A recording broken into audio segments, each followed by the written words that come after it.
Hey there, everyone. Welcome to Late Night with the Davey Christmas edition. We got the jazzy Christmas tunes to kick us into the holiday spirit. And yeah, you're going to hear a little bit of a more softer voice Davey today because we're going to have a fun little read along. We're going to check out the first 3 chapters of the Terrifier 3 novelization. There's a little bit of a prologue, so kind of like 3.5 chapters. What do you say? And hey, I've got a super chat goal. So if you're feeling frisky, if you're feeling that frisky, festive, holiday spirit, Feliz Navidad, and all that good stuff, if we get 5 super chats of $4.99 or more, I'll read 2 bonus chapters for you right here tonight. But friends, I gotta tell you, the rest of the reading of the book is going to happen. It's going to happen live. However, it's going to be exclusively there for our YouTube channel members and our Patreon members as well. Now, keep in mind, I am going to do a pre-recorded version of this reading. I don't know if I'll be on camera, though. I want to make sure that the voice is the star of the show. So it may just be a bunch of visuals where you can drink some peppermint mushroom tea and trip balls while I read this amazing adaptation by Tim Waggoner, who also adapted the Pearl trilogy, the X-Pearl Maxine trilogy, and also the David Gordon Green Halloween trilogy. So are you guys excited? Let me know in the chat what you got. I swear I won't talk this soft all the time, but I really wanted to ease you in with a nice, chill intro. Because wow, what a 24 hours it's been. I hope you've been well. I'm not going to get into anything. I swear, I promised myself and others that I wouldn't. But I do want to thank every single one of you for sticking with me, with us, because it's not about me. And really here with the Davey Deathray corner of our horror YouTube community, it's not about any one person. And that's what we need to remember, especially this time of year. So be nice to each other. Christmas is a great time to mend fences, repair breaches, you know, patch things up with loved ones or casual acquaintances, because life is too short to think that everyone's your enemy, right? I think so. I don't want to live in a world where that's the dominating belief or mindset. I can't allow it. It's not good for myself. I don't really think it's good for anyone. And I think you guys are so, so sweet for kicking it with me. I won't cry, don't worry, but it's been an interesting 24 hours. So I'm going to jump in and say what's up to everybody.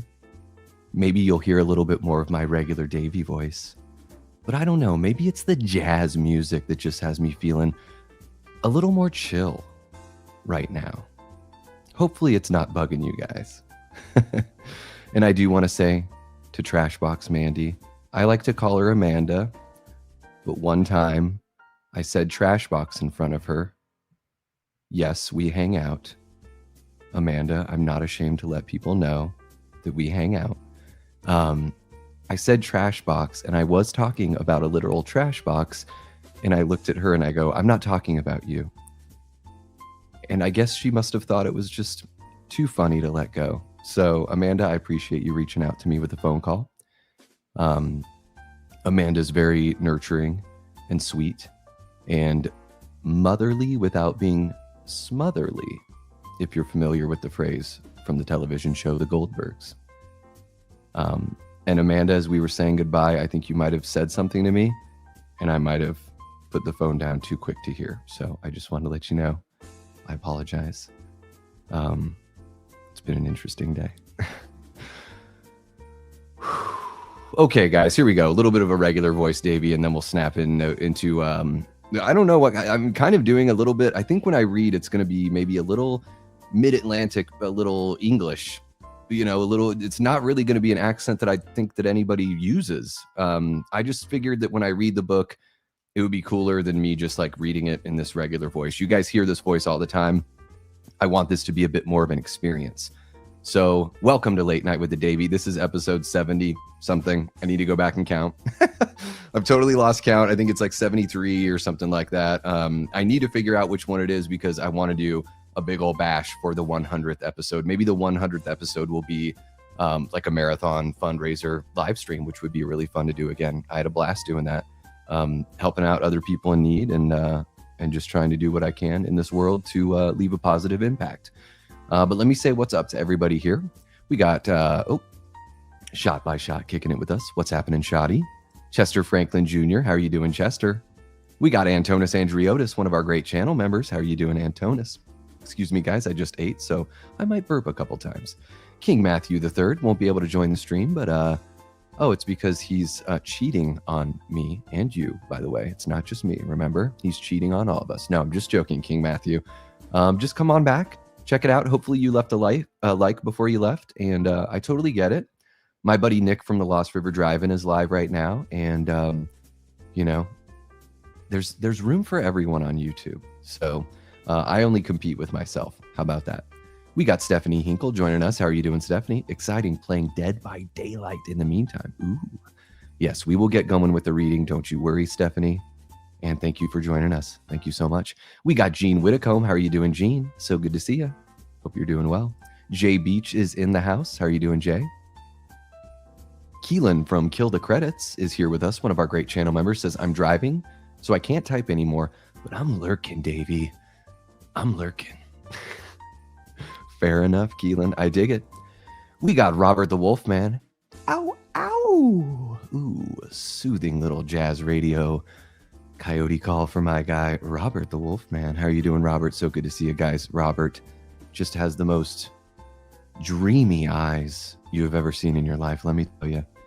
Let me tell you, Alexandra Diodario has got nothing on Robert the Wolfman's eyes. Now her tits are way better than his, but eyes, Robert all the way. 10 out of 10. Would recommend. Would do again. There she is. Stars and Music, Trashbox Mandy. What the hell up is everybody? What the hell is up, everybody? I swear I can talk. Gosh, I better get my reading brain locked and loaded here. We are just kicking it. Thank you so much for your membership, Mandy. Really appreciate you.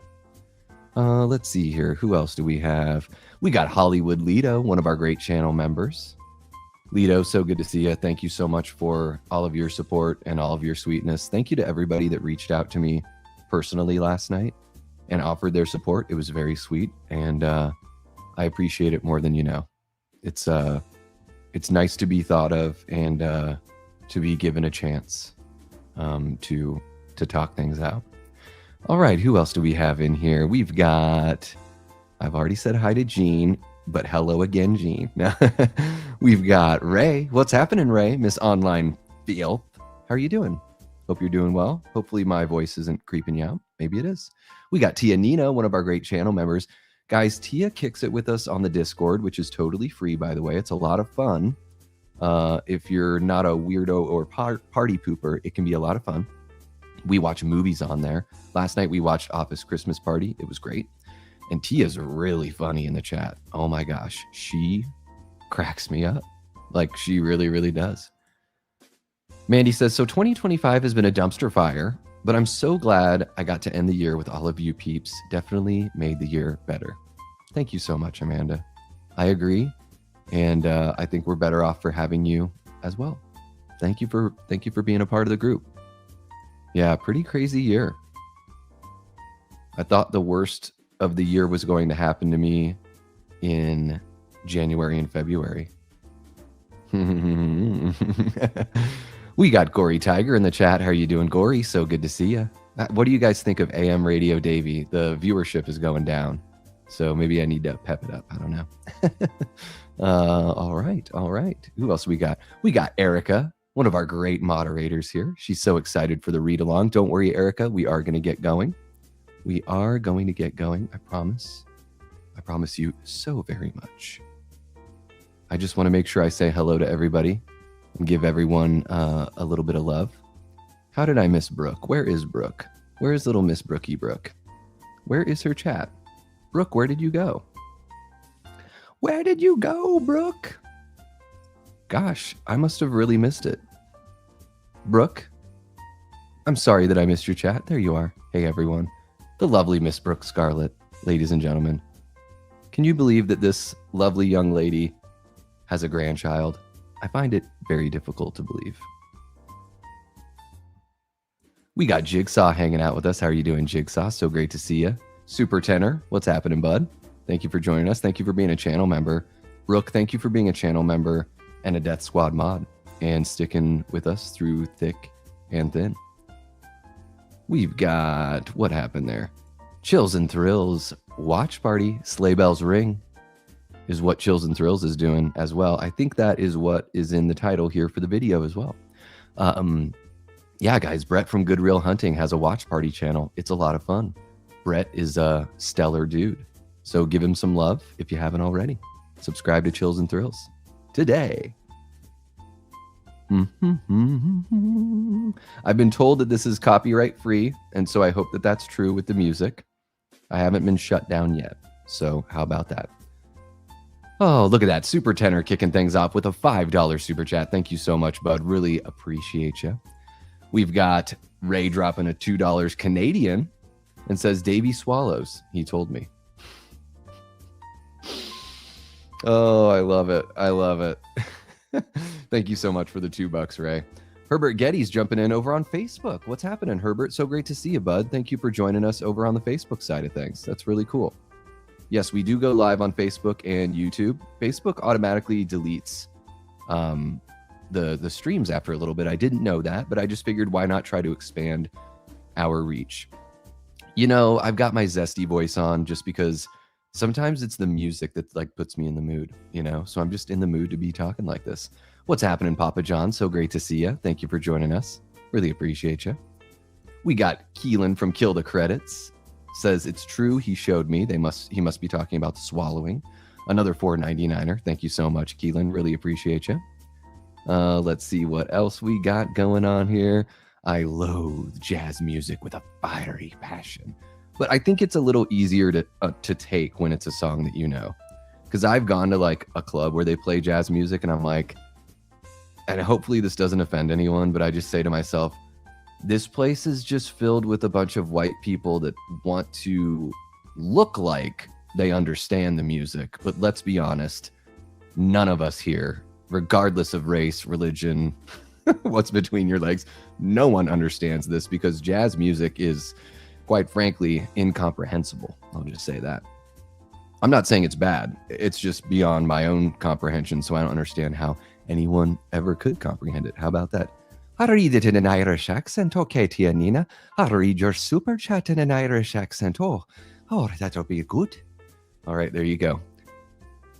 Trashbox Mandy dropping a $5 super chat says, was just wishing you a happy and great stream. You know how I roll. Yes, I know. It always comes from a good place with Mandy.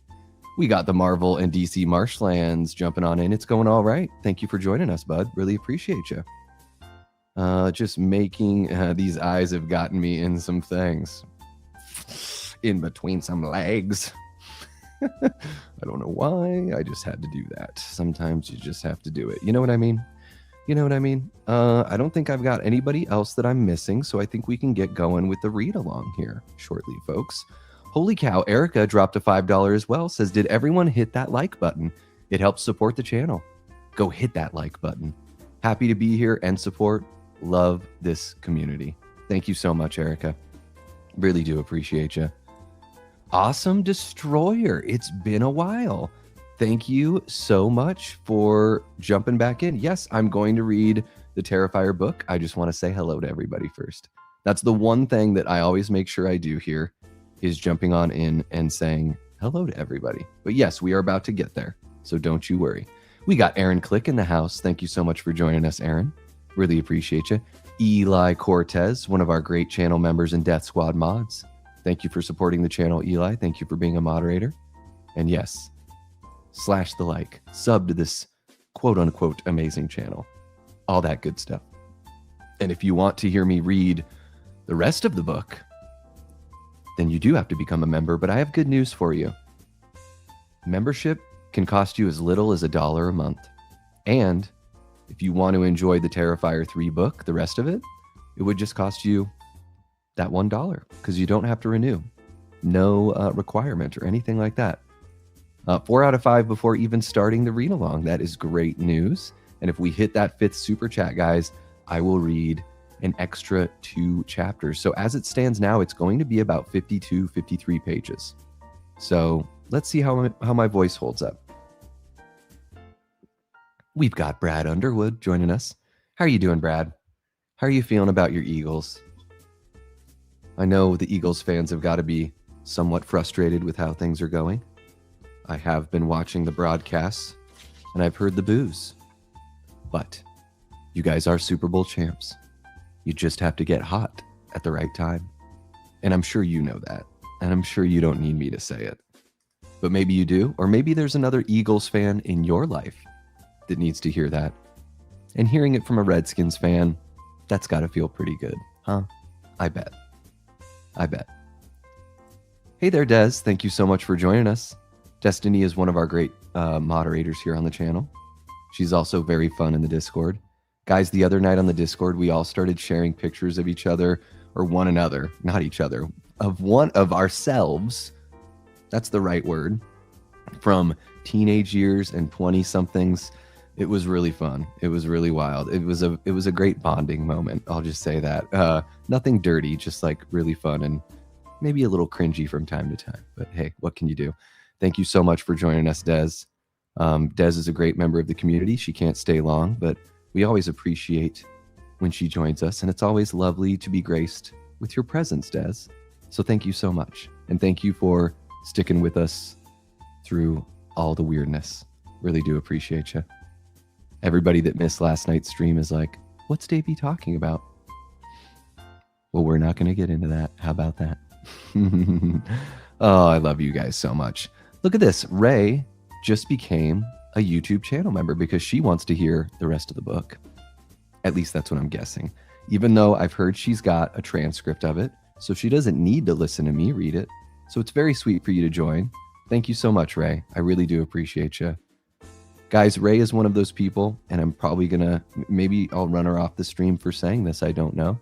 And I don't know that I care. But Ray is one of those people that when you have that snarky back and forth with somebody and she gives you some shit, you're like, all right, she's cool. We can get down.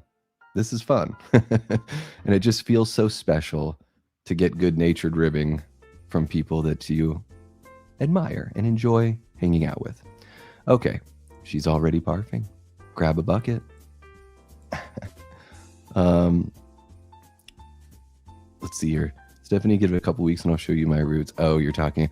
I was like, it's a pain. Oh no. Yes, Ray is the shit. All right. Are you guys ready? Are you guys ready? I think I'm going to turn off the music for this one. I do want to show you guys before we dive in. I know I showed you the other night, but look at this lovely artwork. Very EC Comics, Vault of Horror, Tales from the Crypt. Very sweet. I really do like the back cover as well. So that's pretty awesome. It reads like and looks like a pulp comic. This is very, very fun. Now I've read just a little bit of this prologue just to kind of get an idea of where they're going, but this is what we've got slated to read tonight. So yeah, about 51 and a half pages. And if we reach that super chat goal, if we get one more super chat of $4.99 or more, I'll throw in chapters 4 and 5. How about it? Just for you guys, because I love you. Okay, let's see what we got going. Turn off the music, right? Do you guys want the music turned off or do you want it on? I'll wait a little bit. You do not have to take notes. What's great is you can just play this thing back if you want to experience it again. If you want to take notes, if you're nerdy like that, then that's kind of cute. So, you can if you want to. There will not be a quiz. Eli would have fun, although I don't think Eli has any social media, which I respect. And I tell you what, it would alleviate some headaches in my life, but it would also, prevent me from being able to hang out with you guys as a community as much as I can. Music on. Okay, there we go. Leave it on, says Mandy. Keep the music on at a lower volume. We can definitely do that, Aaron. Thank you so much for the input, bud. How about right here? Is this good? Is that better? All right. Hopefully it is. Music on. It's lovely. Very Christmassy. Yes, and it's just repeating the same minute and 10 seconds of Jingle Bells. Pretty funny, huh? Free, copyright-free music. Good stuff. Okay, guys. So we can go ahead and get into this. I'm going to have a sip of water, and I am going to just close off the chat just so I don't get distracted. And then we will get going here. All right. So this is Damien Leone's Terrifier 3, the novelization by Tim Waggoner. Prologue. How Art the Clown Killed Christmas. 'Twas several nights before Christmas when inside the house a creature was stirring, much larger than a mouse. The windows and doors had been locked with care, but despite those precautions, a killer clown was still there. Jennifer Langford lay sleeping next to her husband Mark, the two of them comfortably nestled beneath a thick, warm blanket. Mark snored lightly, but Jennifer had long ago gotten used to the sound, and now she had trouble sleeping without it. She was dreaming of lying on a beach in a two-piece swimsuit, skin slathered with sunscreen, eyes closed, listening to the sound of ocean waves while sunlight poured down upon her like thick, warm honey. Their daughter's 8th birthday was coming up, and this year they planned to take her and her older sister, Timmy, her older brother, Timmy, to Disney World. Oh my gosh, I'm going to say that sentence again. Their daughter's 8th birthday was coming up, and this year they planned to take her and her older brother, Timmy, to Disney World. Juliet was excited about riding the various rides and seeing park employees dressed like her favorite characters. Jennifer was looking forward to some quiet time baking in the Florida sun. In her dream, she was already there, and it was glorious. She could have remained on that dream beach for the rest of the night, but she heard a sound that had nothing to do with the ocean or Mark's snoring. It was the sound of a door creaking as it was being opened. Someone's here. Jennifer's eyes sprang open and she sat up, instantly awake. She saw a figure standing in the doorway. Backlit by the hall light, a shadowy silhouette with features impossible to discern. The sight of this apparition sent cold tendrils of fear racing up her spine, but a second later she realized who it was, and the fear dissipated. It was only Juliet. "What's wrong?" Jennifer said. The little girl stepped partway into the room. Jennifer's vision was starting to adjust to the light coming in from the hall, and she could see Juliet dressed in her pink jammies with the happy snowman on the front, holding her stuffed Pooh Bear tight against her chest. It was her favorite toy, and she didn't go anywhere without it. Juliet responded in a small, frightened voice, "There's someone on the roof." "What? Jules, baby, are you sleepwalking?" When she'd been 5, Juliet had sleepwalked almost every night. Over time, the incidents decreased until, by her 6th year, she hadn't been sleepwalking at all. Were they back now? Juliet pointed towards the ceiling. "Listen." Jennifer did also, but the only sound she heard was Mark's gentle snoring. "I don't hear anything. Come on, baby. It's..." She glanced at the digital clock on her nightstand. 3 o'clock in the morning. The snoring stopped abruptly. Mark groaned and pushed himself on one elbow. "What now?" "I don't know," Jennifer said. She heard something on the roof. "They were footsteps," Juliet said with calm certainty. "Footsteps," Mark said. "Naturally. And jingle bells too, right?" "Mark, stop." Normally, Mark was an easygoing guy, but when he was tired, he could be cranky and sarcastic. Like now. Juliet loved him, but he could be a pain in the ass when he got like this. "Juliet, it's not even Christmas Eve," Mark said. "No one's walking on the roof tonight, okay? Not even Santa." "But I heard him," Juliet insisted. Mark sighed and looked at Jennifer. "Can you take care of this, please? I gotta be up in 3 hours. He rolled away from the two of them and pulled the blanket over his head. As far as he was concerned, the matter was closed. Some help you are, Jennifer thought. She knew this wasn't fair of her, though. Mark was an airplane pilot, and he had a cross-country flight in the morning. If anyone needed to be well-rested for work, it was people in his profession. Jennifer got out of bed, went to Juliet, and took her hand. Come on, Jules. Let's get back to bed. Jennifer led her daughter out into the hallway and closed the bedroom door so the hall light wouldn't bother Mark. Then they started down the hall towards Juliet's room. Jennifer, barefoot, wearing only a thin sweater over a sports bra and shorts, shivered. Since they kept the heat turned down at night, the house was a bit chilly. She envied Juliet's thicker pink PJs, and especially her large, fuzzy slippers, and she wished she'd taken a moment to put on a robe and her own slippers. Listen, from now on, babes, no more sugar after dinner, okay? Jennifer said. Too many bad dreams and not enough sleep for any of us. Juliet had left her door to the room wide open, and when they were halfway across the floor, Juliet pulled her hand free of Jennifer's, ran the rest of the way, and then jumped onto the bed. Jennifer smiled. Juliet was the most energetic and active of her two children. She had only two modes, go all out or dead stop. The problem was, you could never tell which mode she'd be in at any given point in the day. Her younger brother was the polar opposite. Timmy woke at 6 a.m. every morning and fell asleep at 9 p.m. every night with mechanical precision. Why couldn't she have gotten two of those? Juliet sat cross-legged on her bed, Pooh Bear in her lap, and looked at Jennifer. But Mom, I didn't have a bad dream. I really did hear someone on the roof. Shh, keep your voice down. Please don't wake up your brother. Timmy's room was across the hall, and although his door was closed, the more excited Juliet got, the louder she talked until she was almost shouting. Jennifer walked over to the bed and sat on the edge.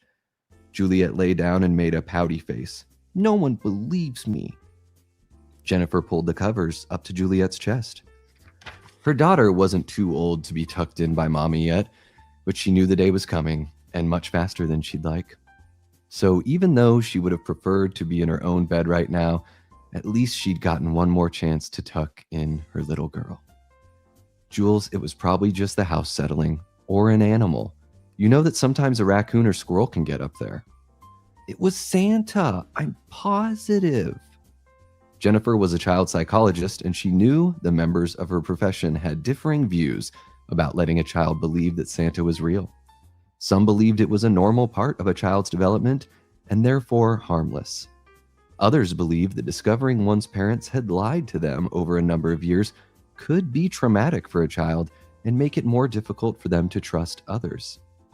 Jennifer could see both sides of the argument, but since there was currently no evidence that allowing children to believe in Santa resulted in any psychological harm, Jennifer fell into the former camp. Her attitude was that adults should let children enjoy their childhood for as long as they could. But Juliet was 7, the age when most kids started to figure out for themselves that Santa wasn't real. This might well be the last Christmas she believed that a magical man in a flying sleigh left presents for her under the tree, so Jennifer decided to play along while she still had the chance. You know who I really think it was? Juliet's eyes widened. Who? Jennifer leaned closer and spoke in a hushed voice as if imparting top-secret information. One of Santa's elves. Juliet frowned and cocked her head to the side, puzzled. An elf? Jennifer nodded. Uh-huh. Sometimes Santa sends a scout right before Christmas to make sure the house meets all the necessary safety requirements. Juliet narrowed her eyes. Like what? Jennifer had to think fast. Well, like making sure the roof is sturdy, for one thing. We don't want a bunch of reindeer crashing through the ceiling. They'll be running around the house and pooping all over everything. Juliet giggled and Jennifer smiled. Saying the word poop was a surefire way to get young kids to laugh. What else? Juliet said, eager now, getting into the spirit of this game. What else? They gotta measure the chimney.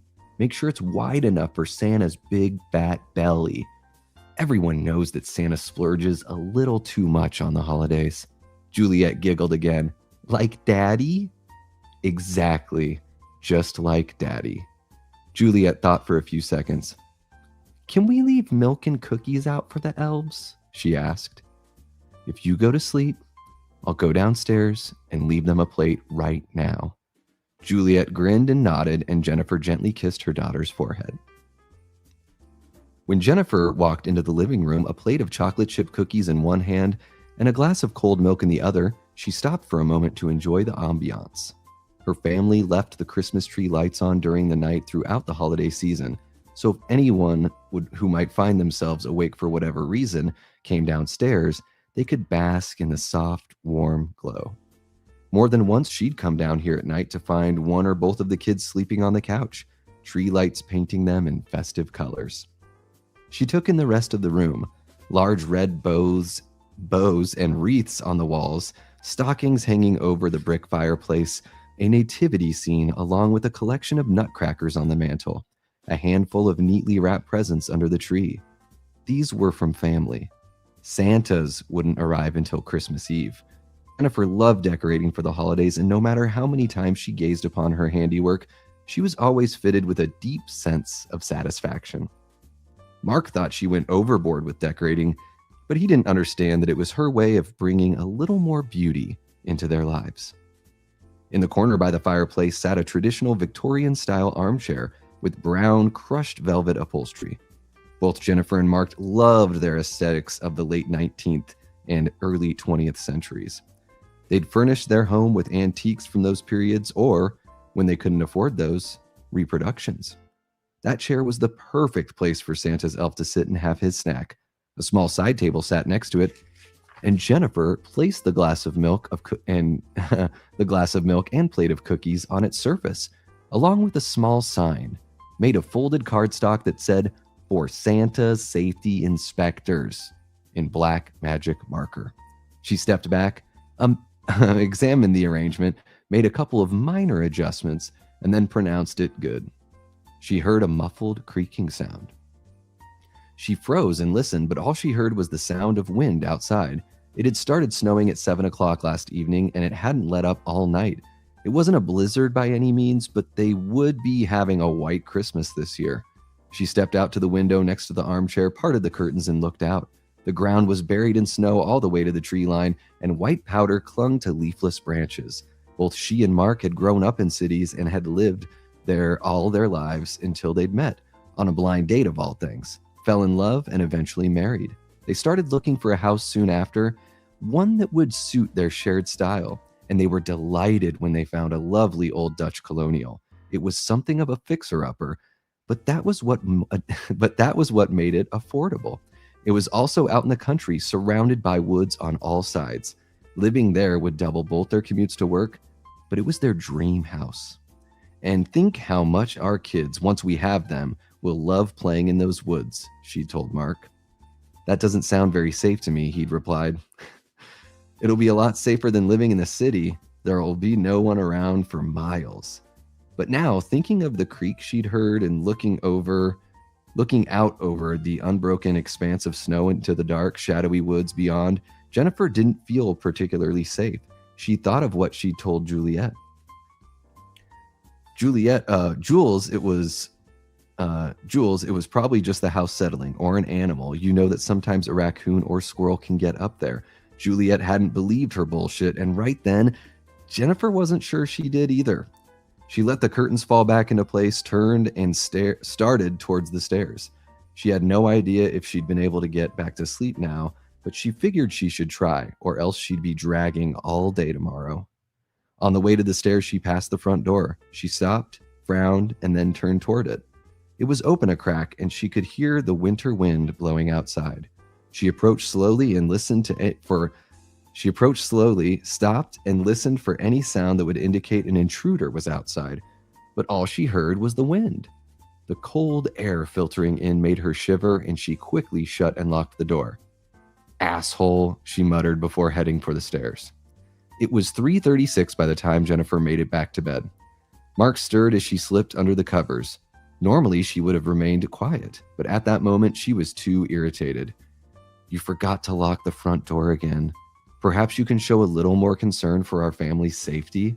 Oh, by the way, Your daughter just had me leave a glass of milk and cookies in the kitchen for Santa's elves, so make sure you eat them before she gets up for school, okay? When he didn't respond, she reached out and shook his shoulder. Hello? Can you take care of that when you wake up, please? He spun around to face her. When I wake up? I am up, Jen, because you keep talking to me. Then, as if realizing he sounded like a jerk, he softened his tone. I'll take care of it. She smiled and gently stroked his cheek. Thank you, Mr. Grinch.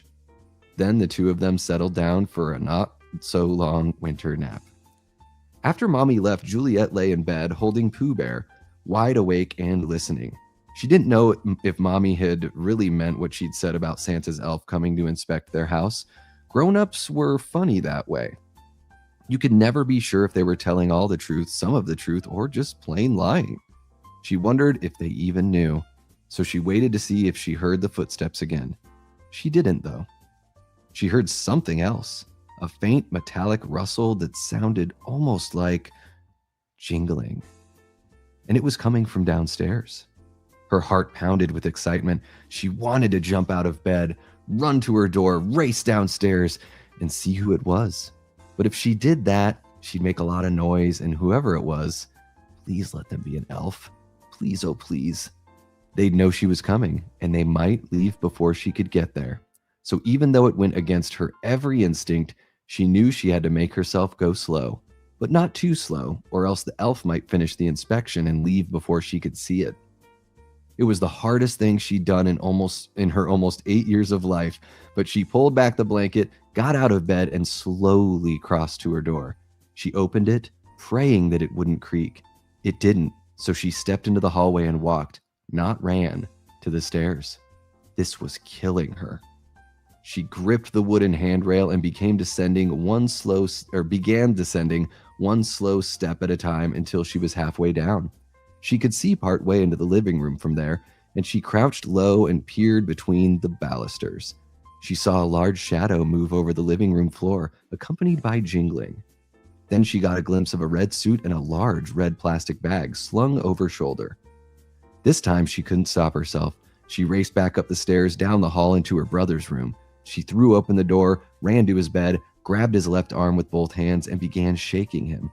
She spoke in a loud whisper that wasn't much softer than her normal voice. Timmy! Timmy, wake up! Santa's downstairs! She no longer thought their visitor was an inspector elf, for elves dressed in green. Only Santa wore red and carried a bag full of stuff. She didn't know why he'd come here before Christmas.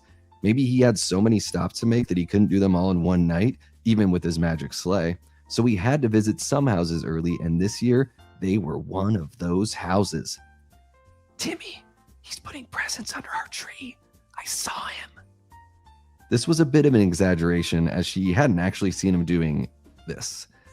But she was sure that was exactly what he was doing right now, so it wasn't really a lie. Timmy groaned and swatted at her with his free arm. Go away. She released him and rolled over, turning his back to her. She released him and he rolled over, turning his back to her. Fine, she tried. She hurried back out of his room and crept down the stairs, heart going a mile a minute, mouth dry as sand. She stopped a couple steps from the bottom, gripped a pair of balusters, and looked into the living room. And there he was, Santa Claus. He had come early this year. She could only see him from behind at the moment, but there was no mistaking the cheerful red outfit with white fur around the collar, sleeves, and waist. And only Santa wore that floppy red hat, also trimmed with white fur, a fuzzy ball sewn to its tip. He knelt in front of their tree, his red plastic sack open. But as Juliet watched, she realized he wasn't pulling presents out of his bag and placing them beneath the tree. He was taking their presents and sliding them into his sack. What was he doing? And something was lying on the floor next to him. A thing with a long wooden handle topped by a squarish piece of metal. It looked like an axe, but that didn't make sense. What would Santa need with an axe? Did he use it to cut down Christmas trees? She wanted to get a better view, and without thinking, she leaned forward. But when she shifted her weight, the balusters she was holding onto creaked. Afraid Santa would be angry at her for spying on him, She let go of the balusters, hurried down the last couple of steps, turned and ran silently for the open doorway past the stairs leading to the downstairs bathroom. The light was off inside, and she hoped the darkness would conceal her.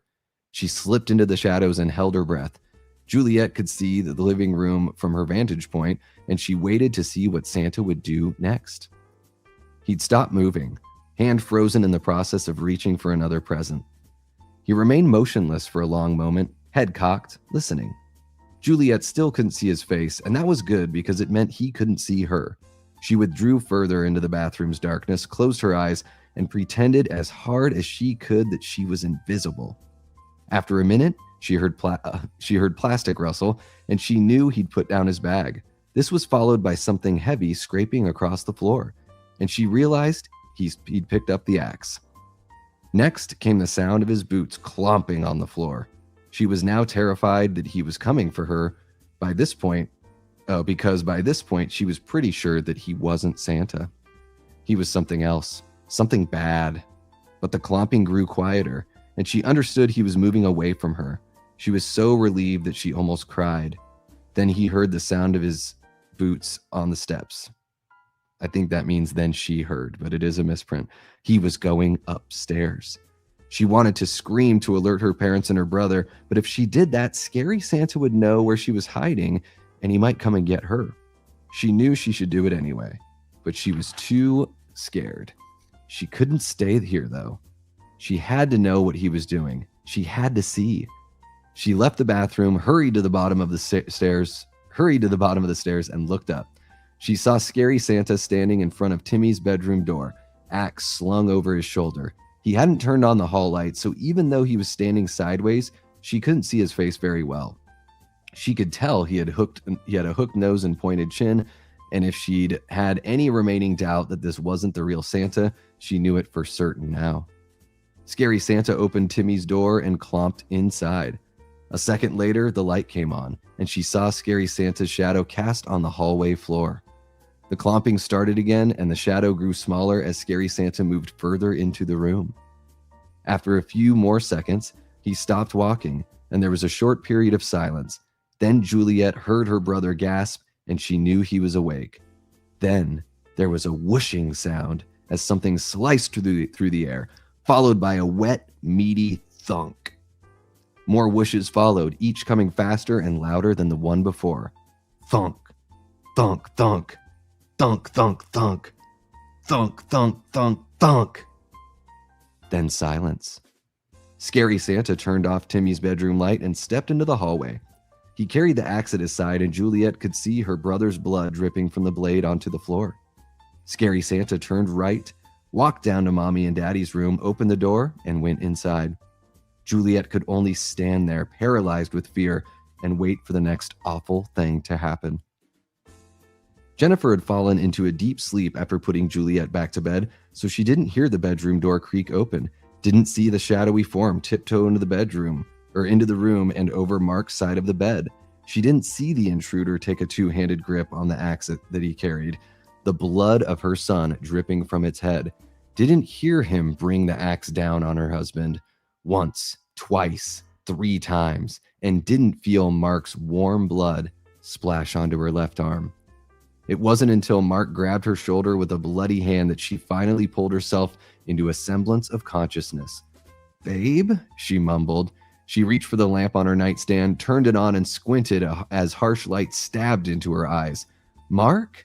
She turned toward her husband and froze, unable to process what she was seeing. Her first thought was that Mark had been replaced by a human-sized doll drenched in gallons of red paint. The doll was broken, limbs separated from the body and split into pieces, chest cavity torn open, ribs splintered, organs a churned-up mass of unidentifiable meat, head halfway detached from the neck, lower jaw broken off and hanging by a thread of muscle. The face. The face. There was no face. The head had been caved in, leaving only a few features still visible in the crimson mess. An eye, a few teeth, the tip of the tongue, and small bumpy bits that she thought might be parts of the brain.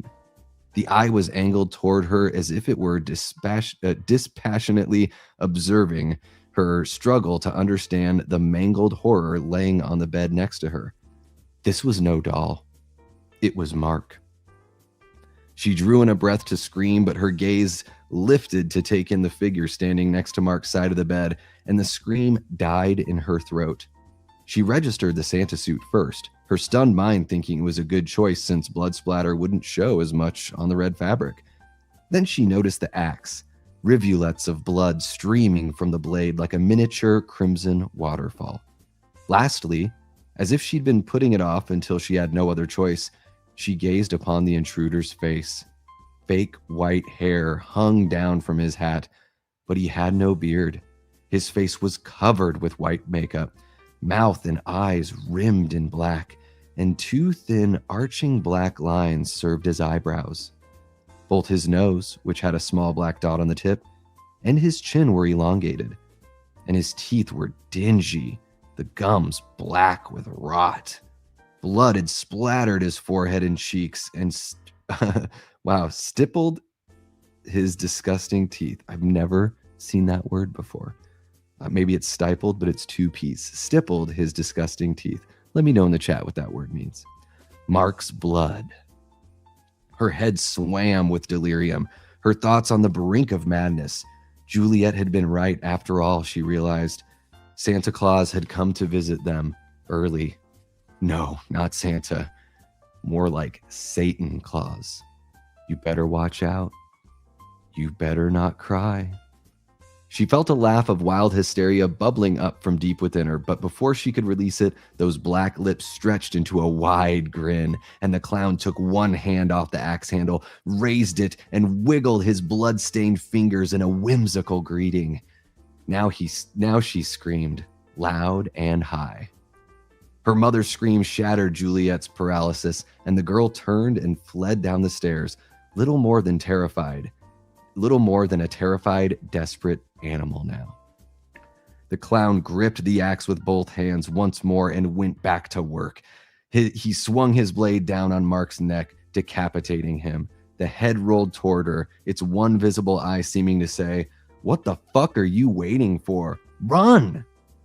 Adrenaline surged through her. Her thoughts became clear and sharp, and she jumped out of bed and hauled ass towards the open hallway, running faster than ever before. She didn't have time to feel grief over Mark's death. All that mattered right now was the kids. As she fled through the open doorway, she grabbed the knob and yanked the door closed behind her with a loud slam. It was an instinctive action, one she doubted would do much good. She was proved right a second later when the clown's axe head crashed through the door, the sharp edge only inches from her face. As she ran down the hallway, she shouted, "Timmy! Juliet! Run!" Neither child responded. Juliet's door remained closed, and while Timmy's door was open, the light remained off and she didn't hear him stirring. Timmy was younger than his sister by 2 years, and he couldn't run as fast as Juliet, nor was he as coordinated as Juliet. Nor was he as coordinated. Sorry, guys. Juliet could escape on her own well enough, but Timmy would need help. Otherwise, he might trip over his feet. And if that happened, she shoved the thought away before it could fully form. She needed to concentrate on getting Timmy out of his room, carrying him if necessary, and hope that Juliet would get her butt in gear by the time the two of them were in the hallway. Then the three of them would run for the garage, jump in the van, and get the hell out of there, assuming she could remember where she left the goddamn key. She entered Timmy's room, and her hand automatically found the light switch and flicked it on. She stopped and stared, her gut cramping painfully as if she'd just taken a hard blow to the stomach. Streaks of blood covered the walls, floor, and ceiling, and the bedclothes were so sodden with the stuff that they looked like they'd been dyed a deep, dark red. Timmy lay in that wet mess. Most of him, anyway. Several pieces of his savage body were scattered around the room.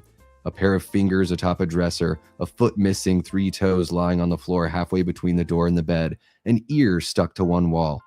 A thought struck her then, one so absurd that she almost laughed. The only reason she didn't was because once she started laughing, she feared she'd never be able to stop. The thought?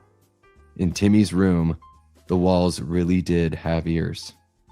She let out a choked sob and took a half step forward, intending to gather Timmy's pieces so she could put him back together when she had the chance. but she recognized how ridiculous the idea was. Even if she could somehow reassemble her son, he was dead, just like his father, and nothing she could do would ever restore either of them to life.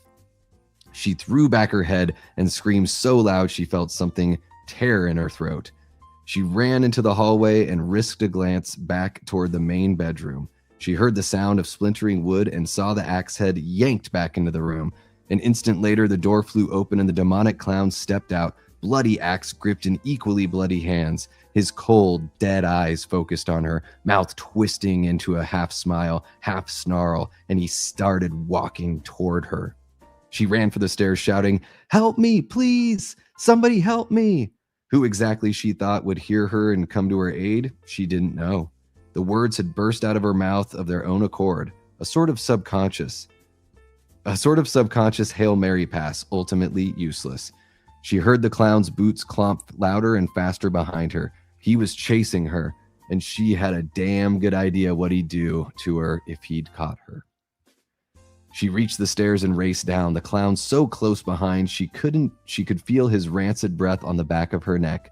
She didn't know where Juliet was or if she was even still alive, but there was nothing she could do for her daughter now. She intended to reach the front door, throw it open, plunge into the snowy night, and make for the woods.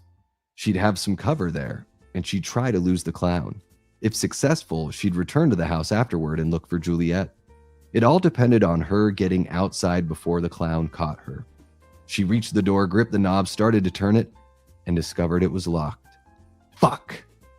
She'd been the one who locked it after putting out the milk and cookies. She thought of what she'd said to Mark when she'd returned to bed. "You forgot to lock the door again. Perhaps you can show a little more concern for our family's safety?" She'd have been safer if she hadn't locked the goddamn door. She didn't have the time to appreciate this irony, though, for at that instant, the clown buried the axe blade in her back. The strike was so powerful that she was driven face first into the door. Her nose broke on impact, a mixture of blood and mucus splattering the wood, but the resulting pain was nothing compared to the blazing agony in her back. She could feel the axe's head metal inside her, warm blood running down the length of her spine. She tried to scream but could only draw in enough air for a soft gurgle. Her hands scrabbled wildly on the door's surface as if her body was attempting to claw its way through to the outside. She tried to pull away from the axe, but the clown had her pinned against the door and she couldn't move. She had only one chance. "Come on, you grinning bastard. Yank out the axe and take another swing at me." He chopped both Mark and Timmy into hamburger, so it made sense that he'd want to hit her more than once, right? Come the fuck on. He pulled the axe free with a single swift motion, and Jennifer, who thought she could never experience anything as painful as an axe head cleaving into her flesh, discovered how much more agonizing it was to have one removed. Her vision grayed out for an instant, but she knew if she lost consciousness, she was dead. So she marshaled what strength remained to her, with a ferocious act of will, forced herself to remain awake and aware. She pushed herself away from the door, turned and staggered into the living room. She had no clear destination in mind, no real goal beyond trying to stay alive a few moments longer. The clown followed, swinging the axe repeatedly, the sharp edge slashing into her back again and again, cutting through skin, muscle, and bone. At one point, he hacked off her left arm, and it thumped to the floor. She stared at it in horrified disbelief. It didn't look real, more like the detached, bloody arm of a life-size doll. Rivers of blood gushed from her wounds, and the room spun around her as the last of her strength deserted her. She felt so weak, so tired. She fell to her knees, no more than 5 feet from the Christmas tree. For the moment, she saw the four of them, Mark, Timmy, Juliet, and herself, hanging ornaments on the branches, smiling and laughing, simply enjoying being together, being a family. The vision quickly faded, leaving her with a horrible emptiness, as if her soul had fled her dying body rather than experience one more second of pain. Who knows? Maybe it had. A thought occurred to her then, the last she would ever have. How ridiculous was it that she, a child psychologist, was going to die at the hands of a creature straight out of a kid's worst nightmare? She tried to laugh, but all she managed to do was cough up a gout of dark blood that ran down her chin and pattered onto the carpet like thick, black rain. The clown came up behind her, raised his axe high above his head, and brought it down. Art examined his handiwork. The axe had split the woman's head into a V shape while leaving it still attached to her body.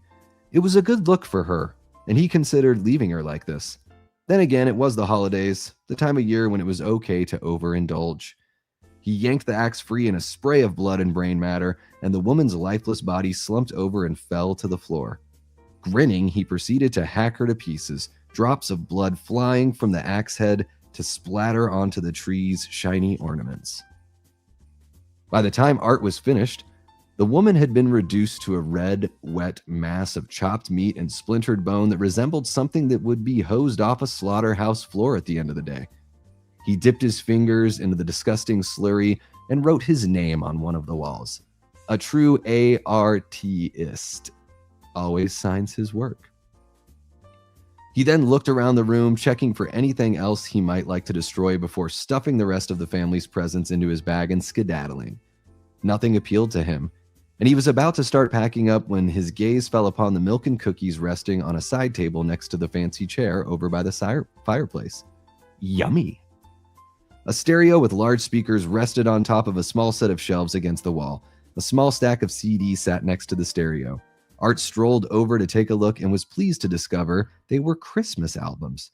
He quickly sorted through them, tossing the rejects over his shoulder until he found a collection of classic Christmas carols. He put it into the stereo and cranked the volume as loud as it could go. "O Come All Ye Faithful" blasted from the speakers, and Art nodded, pleased. This was a banger. He then walked over to the comfy chair, leaned his axe against the wall, and plopped down. He picked up a chocolate chip cookie with a blood-slick hand, brought it to his mouth, and took a big bite. He then took hold of the milk, smearing blood onto the glass, lifted it to his lips, and drank. After he finished that cookie, he grabbed another, dunked it into the milk, and continued eating.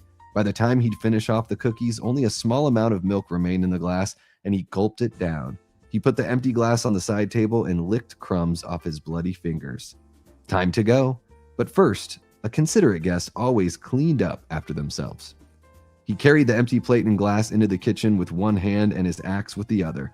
He propped the axe against the wall next to the sink and then rinsed the dishes and put them in the plastic rack on the counter to dry. His fingers and gloves were covered in so much blood that the dishes still had crimson streaks on them, but there was only so much a clown could do. He reached for the axe, but just as his hand wrapped around the handle, he heard a soft thump. Frowning, he stepped to the other side of the kitchen and knelt in front of one of the lower cabinets. He rapped a knuckle on the door to the tune of Jingle Bells. Here, I'll do it with the song. How about that? Rap, rap, rap, rap, rap, rap, rap, rap, rap, rap, rap. I know it's not the right part of the song, but he slowly opened the cabinet door to reveal a young girl sitting inside, hugging her knees and trembling. She looked at him, and a tear fell from her right eye, and she slowly slid down. A tear fell from her right eye and slowly slid down her cheek. Art smiled at the girl and gave her a little wave. Then he stood, gripped the axe handle tightly with both hands, and began silently laughing. And carrying his axe, the clown trudged through the snow. He had more work to do to make his body count grow. And that is the end of our prologue. I'm gonna have a sip of water. How are you guys doing? I hope everyone's doing great. Should I check in after each chapter? Maybe I can check in with you guys. It feels so odd just not hanging out with you guys here. Did we get the 2 more chapters? You guys are doing good. Great to see. Let's see. Did we get another super chat? We did. Look at that. Thank you so much, Erica. I want 2 more chapters. Even if I can't stay for them, I want to make sure the community at least gets to hear them. Y'all rock, and the community is love. Well, what we could do, Erica, because yes, I am realizing we're 19 pages in, so it might be another hour just to get through what I had originally planned. But what we can do, because I want to make good on the super chat goal, even if we don't get through it tonight, would you guys like to reconvene tomorrow night and I could read those 2 chapters for you? Same kind of setup and everything like that. Let me know in the chat. You guys paid for the goal. I put it in the goal. So whatever you guys want, I will definitely take care of. It was, yes, Jamie, it was the prologue. So, and the chapters seem to be relatively short. So it's about 52 pages to get through the prologue in 3 chapters. So yeah, we could do a 2-parter. So let's go ahead and continue. This is chapter 1. The Shaw residence, several years before the Miles County massacre.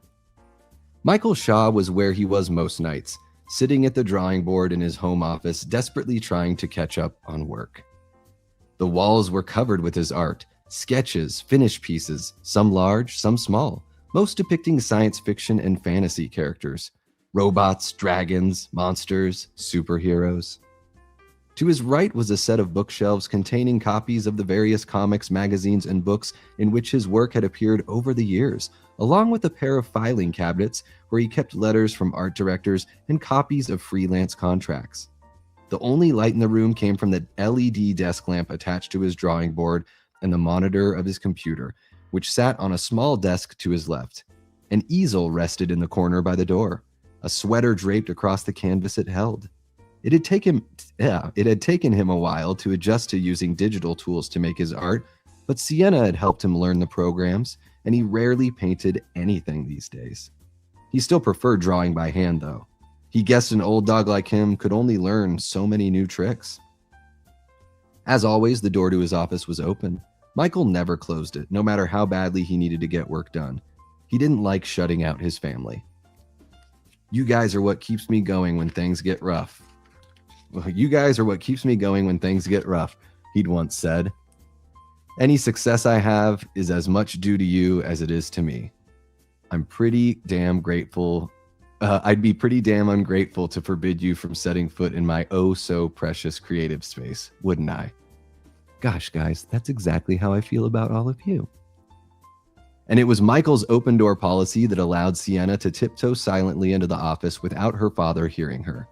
Of course, it helped that when he was concentrating on his art, the rest of the world ceased to exist for him. There was only the paper, his pencils and pens, and his expansive imagination. Sienna, wearing a t-shirt with a rainbow on the front along with pajama bottoms, was halfway to him when he sighed, straightened in his chair, and rubbed his eyes. She froze where she was, thinking she was busted for sure, but after a moment he bent back over his drawing board and resumed working. Grinning, Sienna started forward again. She didn't have a plan for what she'd do when she'd reach him. Maybe flick one of his earlobes or grab his shoulders and shout, "Boo!" A few seconds later, she stood directly behind him. She decided to go with boo, but before she could grab his shoulders, he sat up straight again. He sniffed the air. "What's that smell?" Then, before Sienna could react, he spun his chair around, grabbed her by the waist, and began tickling her. "You can't sneak up on me when you haven't showered in 3 days." Sienna couldn't stop herself from laughing. Her daddy was ruthless when it came to tickle torture. "I just took a bath," she managed to gasp out. "I don't stink." "Yeah? Then what is that awful smell? The pits? The feet?" He sniffed the air again. "It's garlic breath. Yuck. Now I know what your superpower would be." She reached out to tickle him back, and his laughter joined hers. They continued torturing each other and laughing a little longer. Then, as if by unspoken agreement, they stopped. Both were out of breath but smiling. Daddy had his sketchbook open on his drawing table alongside a large sheet of illustration board. He often did preliminary work on images in his sketchbook before beginning a final piece. He gestured to the illustration board. "What do you think, Cece?" Sienna didn't look at the drawing right away. Instead, she spent a few seconds examining her father. He wore what he called his artist's uniform. Nerd glasses, threadbare t-shirts, faded jeans, and sneakers that were older than she was. But tonight, he looked as rough as his clothes. Brown hair, mussed and slightly greasy, stubble dotting his cheeks and chin, eyes so bloodshot it looked like they had some kind of infection. He's worried about something, she thought. Something big. And it scares him. She finally looked at the drawing, then lifted her gaze to meet his tired, sore eyes. "More Blaster Man?" Daddy frowned. What's wrong with Blaster Man? I thought you liked him. Blaster Man was Daddy's most popular character. He'd created the superhero and owned the rights, but the comics in which Blaster Man starred were published by an indie company based in Chicago. Blaster Man comics, and more importantly, Blaster Man merch, paid most of the family's bills, so she couldn't dislike the character. But she was bored of him to tears, and for a very specific reason. You only draw boys, she said. Boys, boys, boys. That's not true. I draw girls all the time. He pointed to the picture. Look, there's a girl.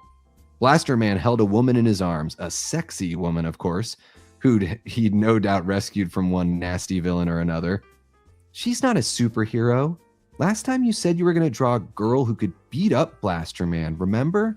You pinky swore. I did, didn't I? I'm sorry, sweetie. Tell you what, as soon as I finish this comic, I'll make you something really special, okay? Yeah, she'd heard that before. Yeah, he teased. Go on, get ready for bed. She didn't have anything against male characters, although she liked fantasy stories more than superhero adventures, but she longed for a hero that she could fully identify with, one she could see herself in. Sure, there were female heroes in novels, comics, TV shows, and video games, even if they weren't nearly as common as males. But she wanted a hero who came from Daddy's imagination, one she would have a special connection with, who would be all hers. Daddy had been promising to create such a hero, but it was taking him forever. She understood that he was busy with work that brought in money for the family, but she wished he could carve out a little time in his schedule to fulfill her promise to her. Sienna was almost to the door when Daddy said her name. She turned around. Hand me that sweater before you leave, he asked. Which one? He had a number of sweaters, cardigans, pullovers, crew necks, fisherman sweaters. Too many as far as Mom was concerned. The man has a serious addiction, she'd once said to Sienna, then laughed and shook her head. He had a bad habit of wearing a sweater when he went into his office and taking it off after a while when he started getting too warm. He'd toss it aside somewhere. Then when he left, he'd forget about it and leave it wherever it lay. He'd eventually end up with multiple sweaters strewn about the room. Mom used to gather them periodically and put them back into Daddy's bedroom closet, or, if they needed cleaning and were machine washable, toss them in with the rest of the dirty laundry. But eventually she'd gotten sick of it and stopped. I feel like Sisyphus, she said, but instead of pushing a boulder up a mountain, I have to push a giant pile of sweaters. Sienna had taken over the chore, although she only did it every few weeks when Daddy had left a lot of them in the office. Right now, she saw only 3. One on the floor beneath the desk, one sitting atop a filing cabinet, and one hanging on the easel by the door. The blue one, Daddy said, pointing at the one next to the door. Right there. Sienna walked over to the easel, but when she reached for the sweater, she saw it didn't completely cover the canvas, and the tip of a bird's wing was visible. Curious, she lifted the garment off the canvas to reveal a sketch of an armor-clad woman with large wings holding a flaming sword, and she had Sienna's face. Wow! You like her? Daddy asked. Sienna couldn't take her eyes off the woman. She looked strong, fierce, proud. She was everything. Sienna had hoped... Oh, sorry. I thought that was its own sentence. She was everything Sienna had hoped she'd be. She looked back at Daddy and saw he was grinning. You drew it! I knew you would! What do you think? He asked. She turned back to the canvas. This was amazing, like Christmas and her birthday combined. An angel! She's beautiful! She's not just an angel. She's an angel warrior. See her fire sword? It has special powers. She can defeat any bad guy with that sword, and it can never harm her. Wow! Can she defeat Blaster Man? Oh yeah, she can defeat 10 Blaster Men. So cool! They both fell silent for a few moments while Sienna gazed at the picture, taking in every detail. Finally, Daddy asked, What are you going to call her? Sienna turned around to face him, hardly able to believe what he'd said. I can name her? She's your character. She returned her attention to the canvas.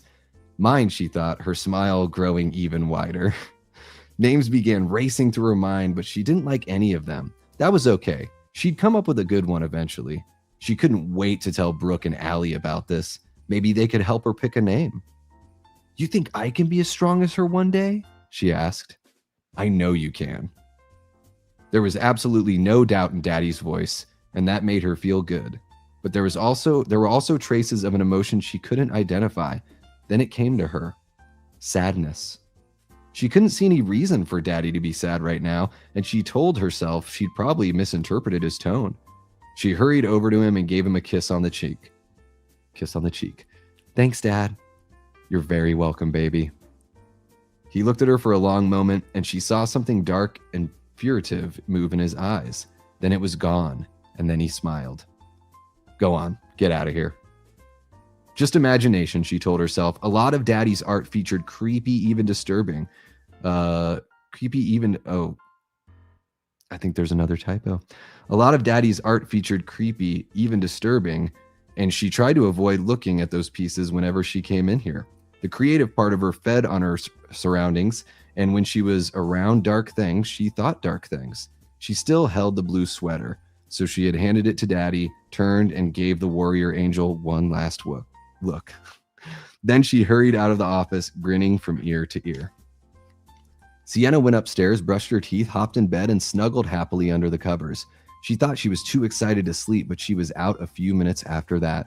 For the rest of the night, she dreamed that she was flying through a bright blue sky under the power of her wings, bright flames trailing from her sword. So why did she see Daddy's smile fade as he tossed the sweater onto the floor? Why had he turned around in his chair and put his sketchbook on his drawing table? She thought he would resume working on the drawing of Blaster Man, saving the hapless woman. Instead, he moved it aside to reveal a different piece of illustration board beneath it, this one depicting a grinning ghoul that Sienna knew all too well. Art the fucking Clown. Daddy stared at the drawing, seemingly mesmerized by it. His nose began bleeding then, and a large crimson drop fell onto Art's forehead, making it seem as if the clown had a red third eye. The sight of his blood on the illustration board brought Daddy out of his trance. He wiped his nose with the back of his hand, then crumbled a picture of Art and threw it into the trash container by his desk. He pinched his nose to stop the bleeding before turning in his chair to face the drawing of the warrior angel on the easel. I'm so sorry, Cece, he whispered. Sienna, who was somehow both there and not there to hear her father speak these words, screamed. Miles County Memorial Hospital. Now. Fluorescent light in Sienna's eyes, people shouting all around her, a sense of motion as if she were moving quickly, but that didn't make sense. She was lying on her back. How could she move? And who was screaming? The sound hurt her ears, and whoever it was, she wished they'd stop. Then she realized it was her. The pain hit her then, agony beyond anything she'd ever imagined possible. Every nerve in her body felt like it was on fire, as if she was burning from the inside out, the flames devouring her. Images and sensations flashed through her mind, and her head being smashed against a filthy bathroom wall, a scalpel slicing her abdomen, a flail made from chain, razor blades, nails, and scissors slashing into her back, arms, and legs over and over, each strike more painful than the last. Strong hands wrapping around her throat, squeezing hard, their grip tightening, cutting off her breath, falling through the air, down, down, landing hard on a stone surface. Her sword, the one Daddy had made for her, being rammed into her gut, the metal sliding easily through her skin, muscles, and organs as if she were made of butter. No, that wound didn't count. It had healed in the Clown Cafe with the help of the dead woman. And looming over all these images was the chalk white face of Art the Clown, skin spattered with the blood of his victims, eyes cold, inhuman, and filled with hate, his black-lipped mouth laughing without making any sound. She screamed again. There was darkness for a time then. When it dissipated and her vision cleared, Sienna saw she was in a room with white walls surrounded by people wearing blue scrubs and surgical masks, all of them talking rapidly as they affixed sensor leads to her chest, inserted an IV needle in the back of her hand, put a pulse oximeter on her index finger, wrapped a blood pressure cuff around her upper arm. "Let's move, people," a man shouted. "Stat, I need initial assessment, BP, heart rate, oxygen saturation." "BP is 80/50, a woman said. "Heart rate is 120, O2 at 85%. She was in a hospital, she realized, being tended to by the medical staff. She'd been dreaming of Daddy, hadn't she? The details were fuzzy now, but it had felt so real. Her thoughts sharpened as she regained full consciousness, and memories of what had happened within the Terrifier came flooding back. Brooke had been killed. And Jonathan. She tried to sit up, but one of the nurses gently but firmly pushed her back down into the gurney. Sienna looked at the woman. "Where's my brother? Jonathan! Where is he?" "Your brother's fine," the nurse said. "He's right next door, and they're taking good care of him." Good. Jonathan hadn't been injured as severely as she had, thank God. So he should be all right, physically anyway. "Get her intubated and stable," the doctor said. "We're going to need her vitals as steady as possible." The nurse put a gloved hand on her shoulder, the cloth of her surgical mask moving slightly as she smiled. "What's your name, sweetie?" Sienna looked down at herself to see that she was still wearing her costume armor. It had been beaten to hell just like she'd been, but it had held together. Could she do the same? She realized the nurse had asked her a question. "Sienna," she said. "Sienna, we're going to take excellent care of you. You're doing great." I want my mother. Please, I want her." Even as she said this, something felt wrong about it. She had a flash of her mother, white-skinned, yellow-eyed teeth surrounding by black lips, putting her hands on her head and showing her. She didn't want to remember this part, so she shoved the memory down into her mind before it could manifest fully. "We'll call her for you," the nurse said. "Right now, I need you to relax. You're in good hands." Sienna's vision blurred, and she thought she was going to lose consciousness, but she didn't. When she could see again, the nurse had changed. She still had a woman's body, but her head was Art the Clown's. The nurse raised a hacksaw so Sienna could see it and waggled her painted-on eyebrows. Panicking, Sienna looked at the other medical staff. They all had Art's head and held various instruments of death: a butcher's knife, a hammer, the homemade flail, a gun, and of course, a scalpel. They were in a hospital after all. No. Sienna drew in a deep breath and released an ear-splitting scream, louder and shriller than any she'd made up to this point. She tried to sit up again. She needed to get out of there and find Jonathan before the Arts did. But she was too weak, and the nurse with the hacksaw was able to easily pin her to the gurney with a free hand. "Sedate her!" the doctor with Art's face shouted. The staff member with the hammer stepped forward. As he came, he pulled down his surgical mask to expose his grinning mouth. Sienna's vision split into two different scenes then. One showed Art coming toward her with his hammer, while the other showed the man with a perfectly normal human head using a hypodermic to inject something directly into her IV port. Then her eyes refocused, and all she saw was Art standing next to her gurney, hammer raised above his head. He brought it down hard and struck her forehead. She felt bones splinter, felt the hammer's head smash into the soft meat of her brain, and she fell into a universe of darkness. Jonathan lay on his stomach on a gurney in the examination room next to Sienna's, the front half of his body propped up by pillows, his back exposed. A nurse had cut off his shirt when he was first brought in here so they could assess his back wounds. The cool air made the crisscrossing slashes in his flesh throb. But when he heard his sister scream, he forgot about his injuries and pushed himself up onto his knees, alarmed. That hadn't been a scream of pain, but rather a primal cry of terror. "Sienna!"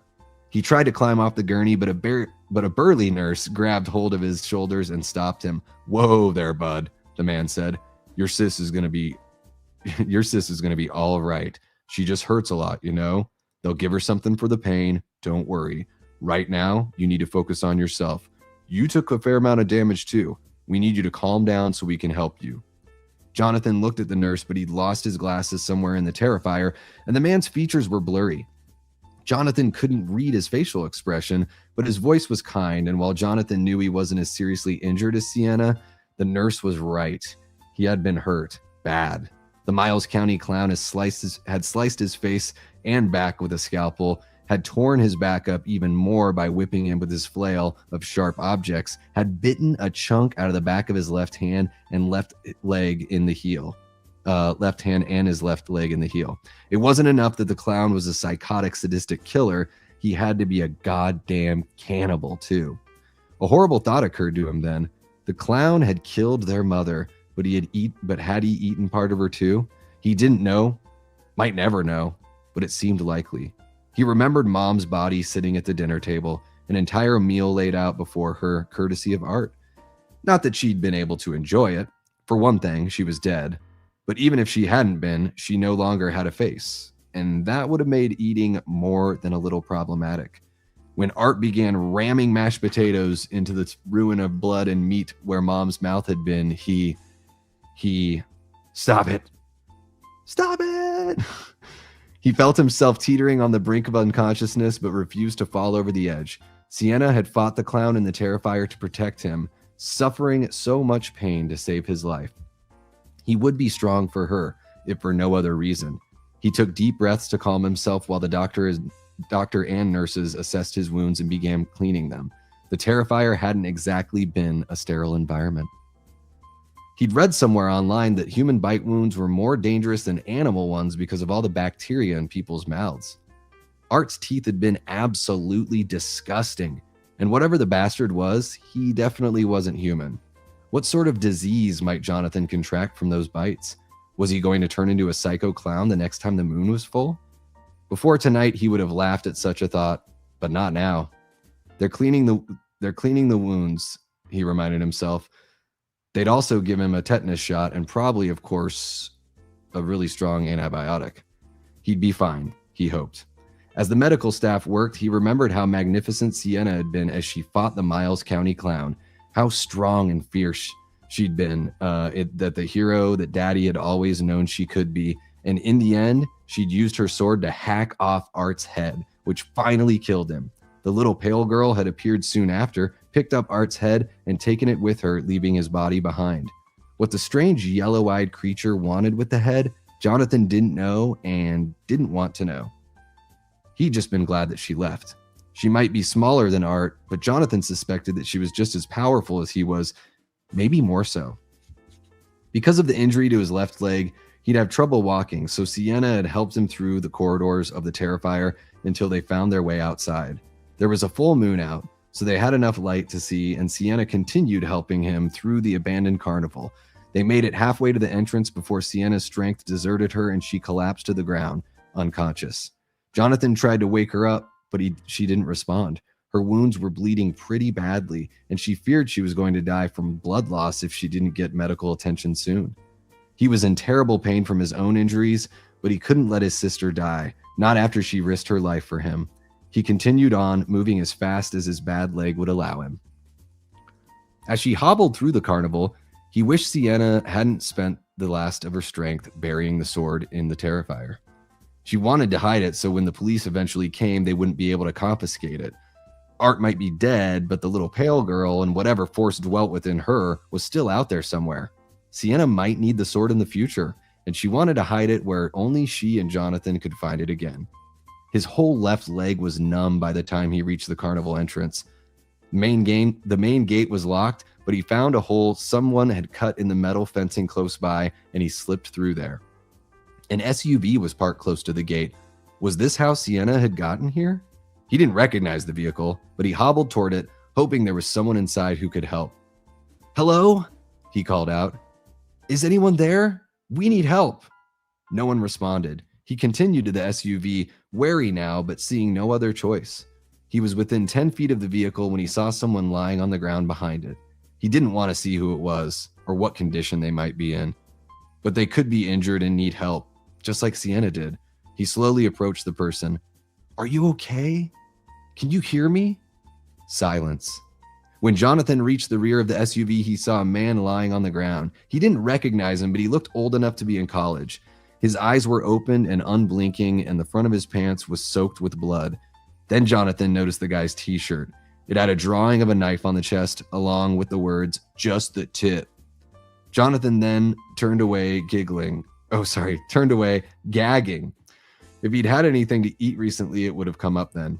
He went around the front of the SUV to the driver's side and saw that the window there had been shattered. Some glass remained sticking out of the door, and there was blood on it. Someone had gotten cut. Sorry, guys. He looked inside but saw no one. He opened the door and climbed into the driver's seat, hissing in pain when his back came in contact with the upholstery. He looked around and saw exactly what he was looking for, a phone lying on the floor of the passenger side. He bent over, the skin of his back stretching and making his injury scream in protest. He reached down, grabbed the phone, and sat back up. His face was covered in sweat, and his wounds throbbed in time with the beating of his heart. The phone was pink. He knew somebody who had a pink phone, but he couldn't. Then it came to him. Brooke had a pink phone. Had she and the dead college guy, her date probably, given Sienna a ride? If so, what happened to Brooke? He looked at the smashed driver's side window. Once more, he saw the blood on the broken glass. Whatever had happened to her, he feared it wasn't good. The phone was locked, but he was able to make an emergency call to 911. Then he sat in the SUV and cried as he waited for EMTs and the police to arrive. I'm afraid you're going to need surgery, maybe several operations given the state of your leg. Huh? Jonathan came back to himself and saw a woman standing in front of him. He recognized her as one of the doctors, although he couldn't remember her name, if he'd ever known it in the first place. The burly nurse came over and held out a box of tissues. Here, he said. What are those for? The man smiled gently. To wipe your tears. Jonathan reached up to touch his cheek and found it wet. He examined the moisture on his fingers and then began shivering violently, almost as if he were having a seizure. It's the trauma, the doctor said. It's finally hitting you. We'll give you something to calm you down. You'll be all right soon. They could give him as much medicine as they wanted, but Jonathan didn't think he'd ever be all right again. And that's the end of chapter 1. I'm going to check in with you guys. How's that? Checking in after every chapter? How am I doing, guys? I know I'm not perfect. Never claimed to be. But hopefully you guys are doing well. And hopefully you're having fun. Just in time for the smut reading. Yes. Mandy's loving it. That's great. You're doing great, Sweaty. You know what? I think it's just my shy. I really don't I'm sweaty in my pits. Yes, Ray. But I think that just might be the light on my face because I don't feel sweaty. But I do constantly sweat. Having more fun than you thought you would have. That's great. No, that was chapter 1 because it was the prologue and then chapter 1. So we've got chapter 2 and chapter 3. But 20 pages. We can do that, right? We're 30 pages in, guys. Are you guys good for 20 more pages? Huh? Oh, hell. Do you only want one more chapter, Mandy? You're all done wrapping your gifts? Well, what we can do, I want it to work for you guys, right? So we can do whatever you guys want to do. Either way, you're going to get 5 chapters total, right?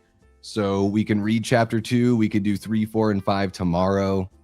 I want it to accommodate you guys as well, right? This is about all of us. So how about no matter what, I'm going to read chapter 2. You know what? Let's take a little bit of a break. And I'm going to check the poll that's in the chat. Thank you guys so much for helping to reach that super chat goal. Really appreciate you. So the first poll that I had in the chat, a little bit of an intermission here. Do you like my Christmas sweater? Hey, 56% of 34 people said, yeah, it's acceptably ugly. I like that. Just shut up and read, Monkey Boy. I love that, 32%. Ooh, you're old and gross, 6%. Thanks, Ray. I wish it were all you had on, 6%. Thank you, Robert. I'm just making some assumptions there. I could be wrong. Now I'm going to start a poll. Let's see here. Finish tonight after chapter 2. Then read chapters 3, 4, 5 tomorrow. Oh, shoot. Tomorrow, I'm going to have to do it during the day tomorrow, guys, because I'm going to Silent Night, Deadly Night tomorrow night at 5. Actually, you know what? I can do it at, how about this? I'll do it at like 8 p.m. tomorrow. It'll be a little bit later. Sorry, guys. I want to keep the chill mood that we've got going.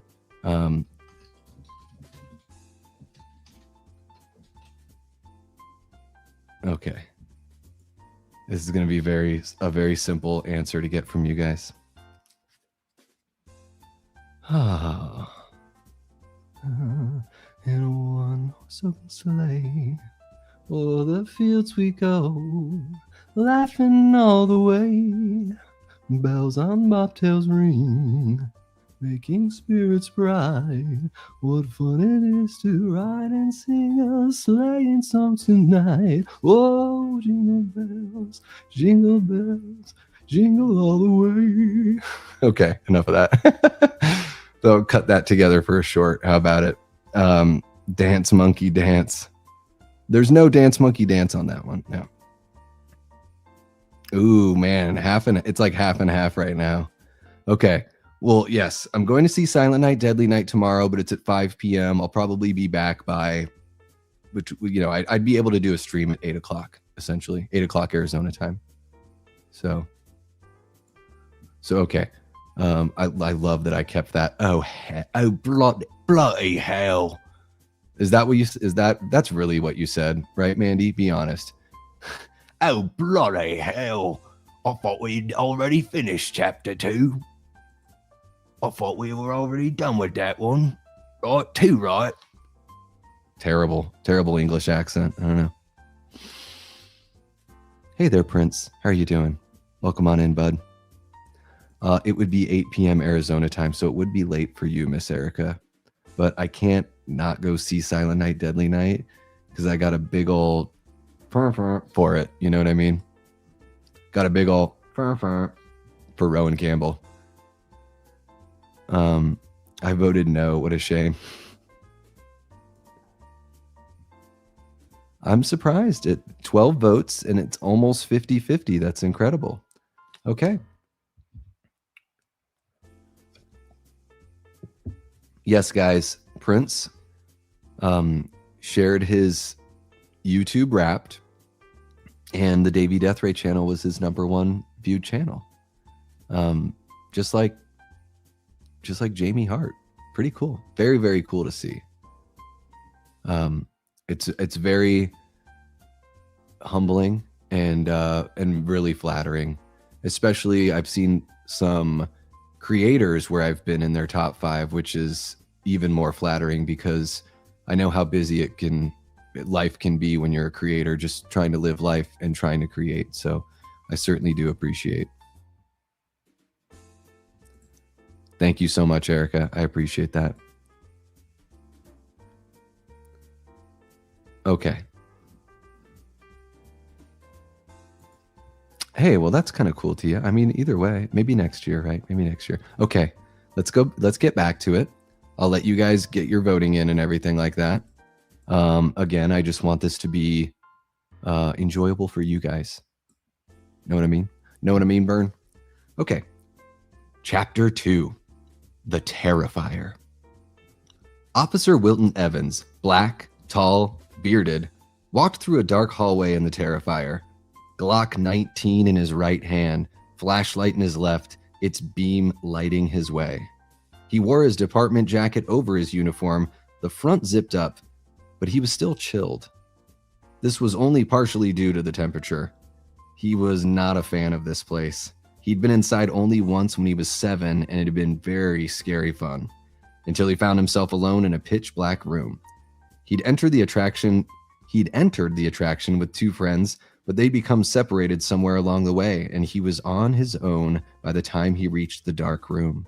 It had been creepy, but Wilton wasn't too scared until a pair of glowing yellow orbs the size of fists appeared in the blackness, as if a creature was in the room with him and had just opened its luminescent eyes.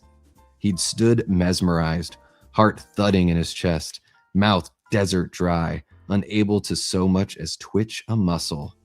The air was filled with a loud shk, shk, shk, shk, shk, shk, shk, that made him think of a rattlesnake shaking its tail. The eyes began to sway then, back and forth, as they slowly advanced toward him. He expected to hear a large, scaly belly slithering across the floor, but aside from the rattling, there was no sound. It was like the eyes had no body, or maybe the darkness was their body. Wilton wanted to turn and run back the way he'd come until he found his way out of the Terrifier, then keep running until he was all the way out of the damn carnival. But he couldn't move, couldn't even breathe, could only stand and watch the eyes sway toward him, closer, closer. The rattling grew louder and more painful as the eyes approached, until it felt as if someone had rammed razor-sharp knives into his ears. It was difficult to judge the distance in the dark, but Wilton thought there was only a foot between him and the eyes when he heard a voice whisper in his mind, "Let me in. Let me in. Let me in." He squeezed his eyes shut and tears streamed from the corners. "Go away," he said, then louder, "Go away!" All at once, the rattling stopped. He was able to breathe again, and he gulped air. He was still crying when he opened his eyes and saw only blackness. Though he could move again, he stood there for several minutes, trying to work up the courage. Finally, he took one step forward, then another, hands outstretched to feel his way. He continued like that until he reached the other side of the room, found a wall, felt around until he had encountered a knob, opened the door, and got the hell out of there. He never returned to the carnival, and when the place shut down a few years ago, he didn't mourn its loss. It was good fucking riddance as far as he was concerned. Wilton was now in his early 30s, a decade into his career as a Miles County police officer. He was scared to go back there, sure, but he was a grown-ass man, as well as an experienced patrol officer. He could handle whatever this place could throw at him. He just wished he didn't have to. When the boy called 911 with a crazy story about his sister and him barely surviving an attack by a murderous clown, the dispatcher had initially thought it was a Halloween prank. She'd received more than a few such calls that night.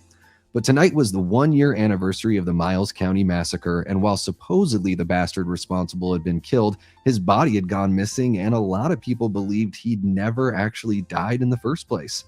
The fact that the coroner and the 2 EMTs who'd brought the clown's body to the morgue had all been killed led credence to what otherwise might seem like another urban legend. So on the off chance that the kid was telling the truth, the dispatcher had sent a couple of patrol officers and an EMT crew to the old carnival to check out the boy's story. When Wilton got the call, he'd figured it would end up being a waste of time, but the other cruiser and the EMTs were already on the scene when he'd arrived, and there was a kid, and he'd been beaten to hell and back. While the EMTs tended to the boy's wounds, Wilton and the other officer, Grace Fisher, a good cop Wilton had worked with before, questioned the kid. He was obviously traumatized and didn't make a lot of sense, but Wilton and Grace were able to pull 2 main points out of the boy's rambling story. One, his sister was in worse shape than he was. His sister was in worse shape than he was, and he'd been forced to leave her halfway between the entrance and the Terrifier. 2, the Miles County clown was responsible for their injuries, but the sister had stopped him by cutting off his head with a fucking sword. Wilton and Grace exchanged a skeptical look, but the boy had been injured, so something bad had taken place in the carnival tonight. One of the EMTs grabbed a backpack containing medical supplies and entered the carnival with Wilton and Grace, while the other EMT remained with their vehicle to continue taking care of the boy. It didn't take long for the 3 of them to find the girl. She lay on the ground unconscious, bleeding from at least a dozen different wounds. She wore an angel outfit of some kind. Wilton would have thought that strange on any other night, but not on Halloween. The bad thing about the costume was that it wasn't any larger than a 2-piece bathing suit, and it hadn't offered much protection for her body. Some of those cuts looked goddamn serious.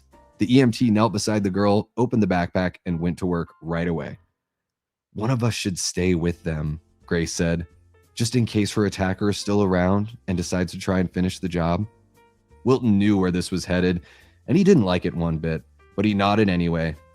"Good idea. Why don't you stay, and I'll go check out the Terrifier." "You sure?" she asked. No, he wasn't fucking sure. But he was determined to do it anyway, not because he was a man and Grace was a woman. He wasn't a sexist asshole, but because he didn't want to give in to his childhood fear of the Terrifier. "Yes." "Okay, I'll call for backup, but if you need me for any reason, radio me and I'll come running. Got it?" "Got it." Of course, now that he was inside the goddamn place, he regretted his life choices. His mama had wanted him to become a lawyer instead of a cop. Why the hell hadn't he listened to her? One detail about the boy's story hadn't proven true. He'd said the Terrifier had power, lights on, sound effects playing, animatronic figures active, but it was dark and quiet in here, and nothing moved. Not that Wilton was upset by this. He was nervous enough as it was, and he didn't need goddamn mechanical monsters jumping out at him every time he turned a fucking corner. And to be purely practical, the silence would make it harder for anyone who might be in the place to sneak up on him. But if one part of the kid's story wasn't true, maybe other parts weren't either, like supernaturally powerful clowns and magic swords. The boy had tried to describe the spot in the Terrifier where his sister had killed the clown, but he'd gotten turned around so many times while the clown had been chasing him that he didn't have a clear idea where anything was in the place. So Wilton had no choice but to wander through the attraction's dark corridors, hoping he would eventually come across the clown's body. Assuming, of course, the goddamn clown was actually real and not dreamed up by the kid. Someone had hurt him, and his sister. Wilton was sure of that, but he was equally sure it would turn out to be an ordinary flesh and blood human. He thought of the yellow eyes glowing in the darkness. Let me in. Then again, what the fuck did he know? He had no idea how long he had walked through the Terrifier, and when he finally came upon the room he'd been searching for, he didn't realize it at first. The other rooms he'd passed through had recognizable themes: mad doctors, ghost pirates, murderous hairdressers, child vampires. But this room had gray stone walls, unpainted support beams, and random tools and pieces of bone scattered across the concrete floor. Maybe the theme is a junked up piece of shit, he thought. He knelt and shined his flashlight on some of the bone fragments. When he first thought, He knelt and shined his flashlight on some of the bone fragments. When he first saw them, he thought they were just props, but now that he was looking at them close up, they looked like the real thing. If so, they were probably animal bones. He picked up a piece and brought it close to his face so he could better examine it. He was no forensic analyst, but it looked to him like a part of a finger. A human finger. Christ! He tossed it away and then stood. He slowly swung the flashlight beam across the floor, and now he could see femurs, jawbones, splintered rib cages, cracked pelvises, and skulls, all of them obviously human and, as near as he could tell, all real.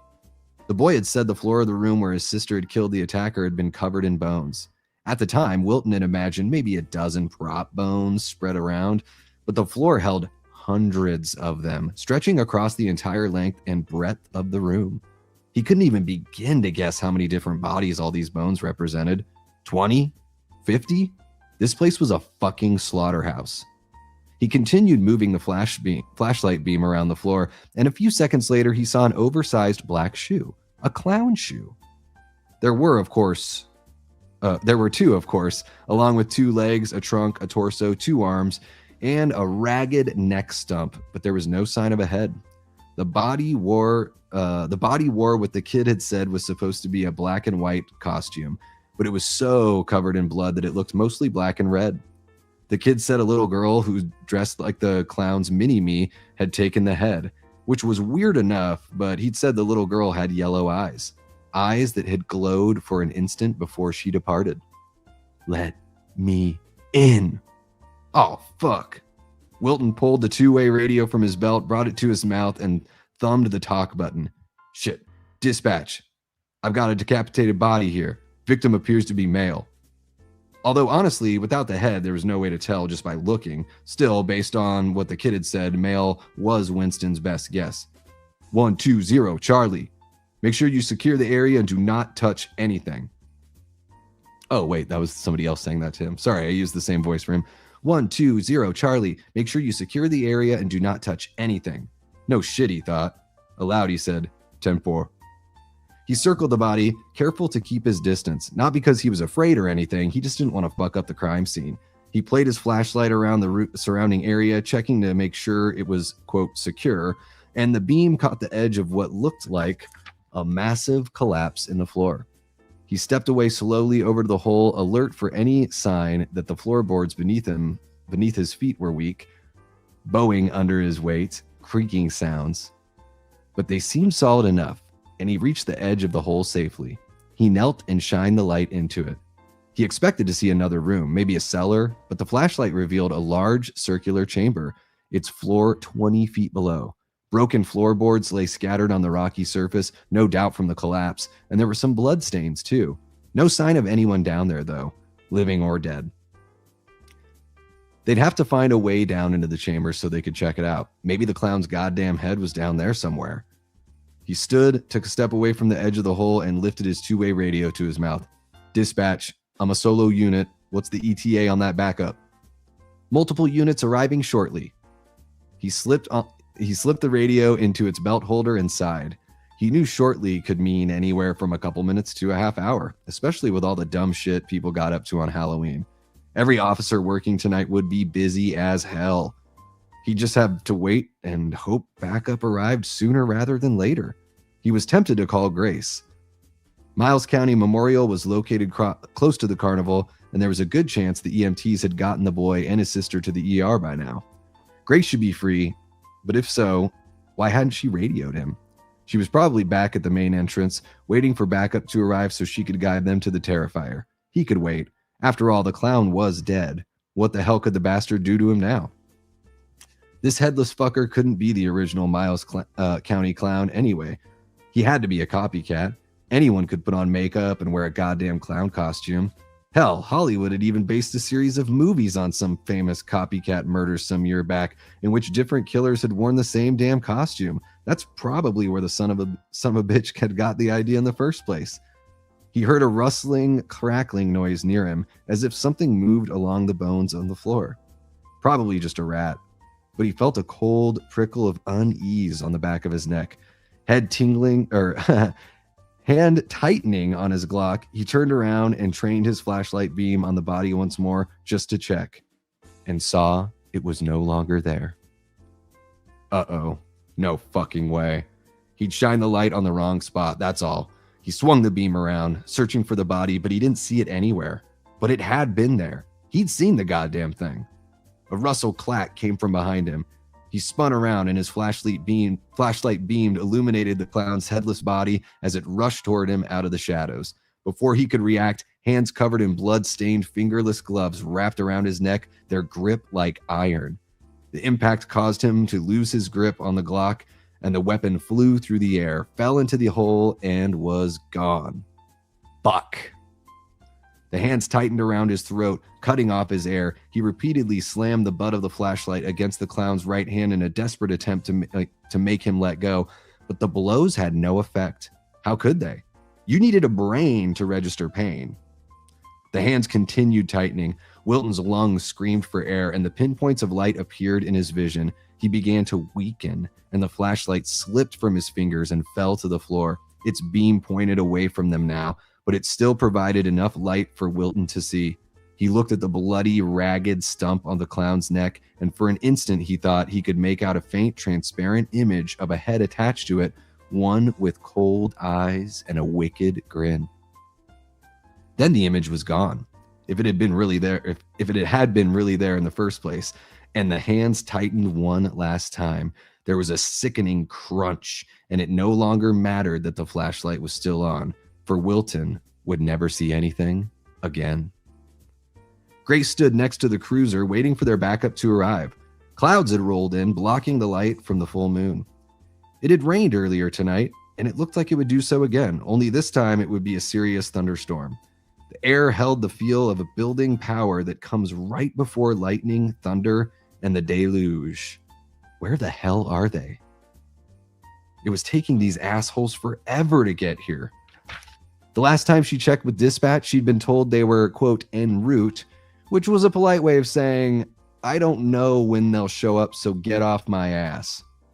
You'd think this would be a bigger deal. 1 year after the Miles County massacre, Art the fucking clown reappears and tries to kill a young kid and his teenage sister, and inside the goddamn Terrifier yet?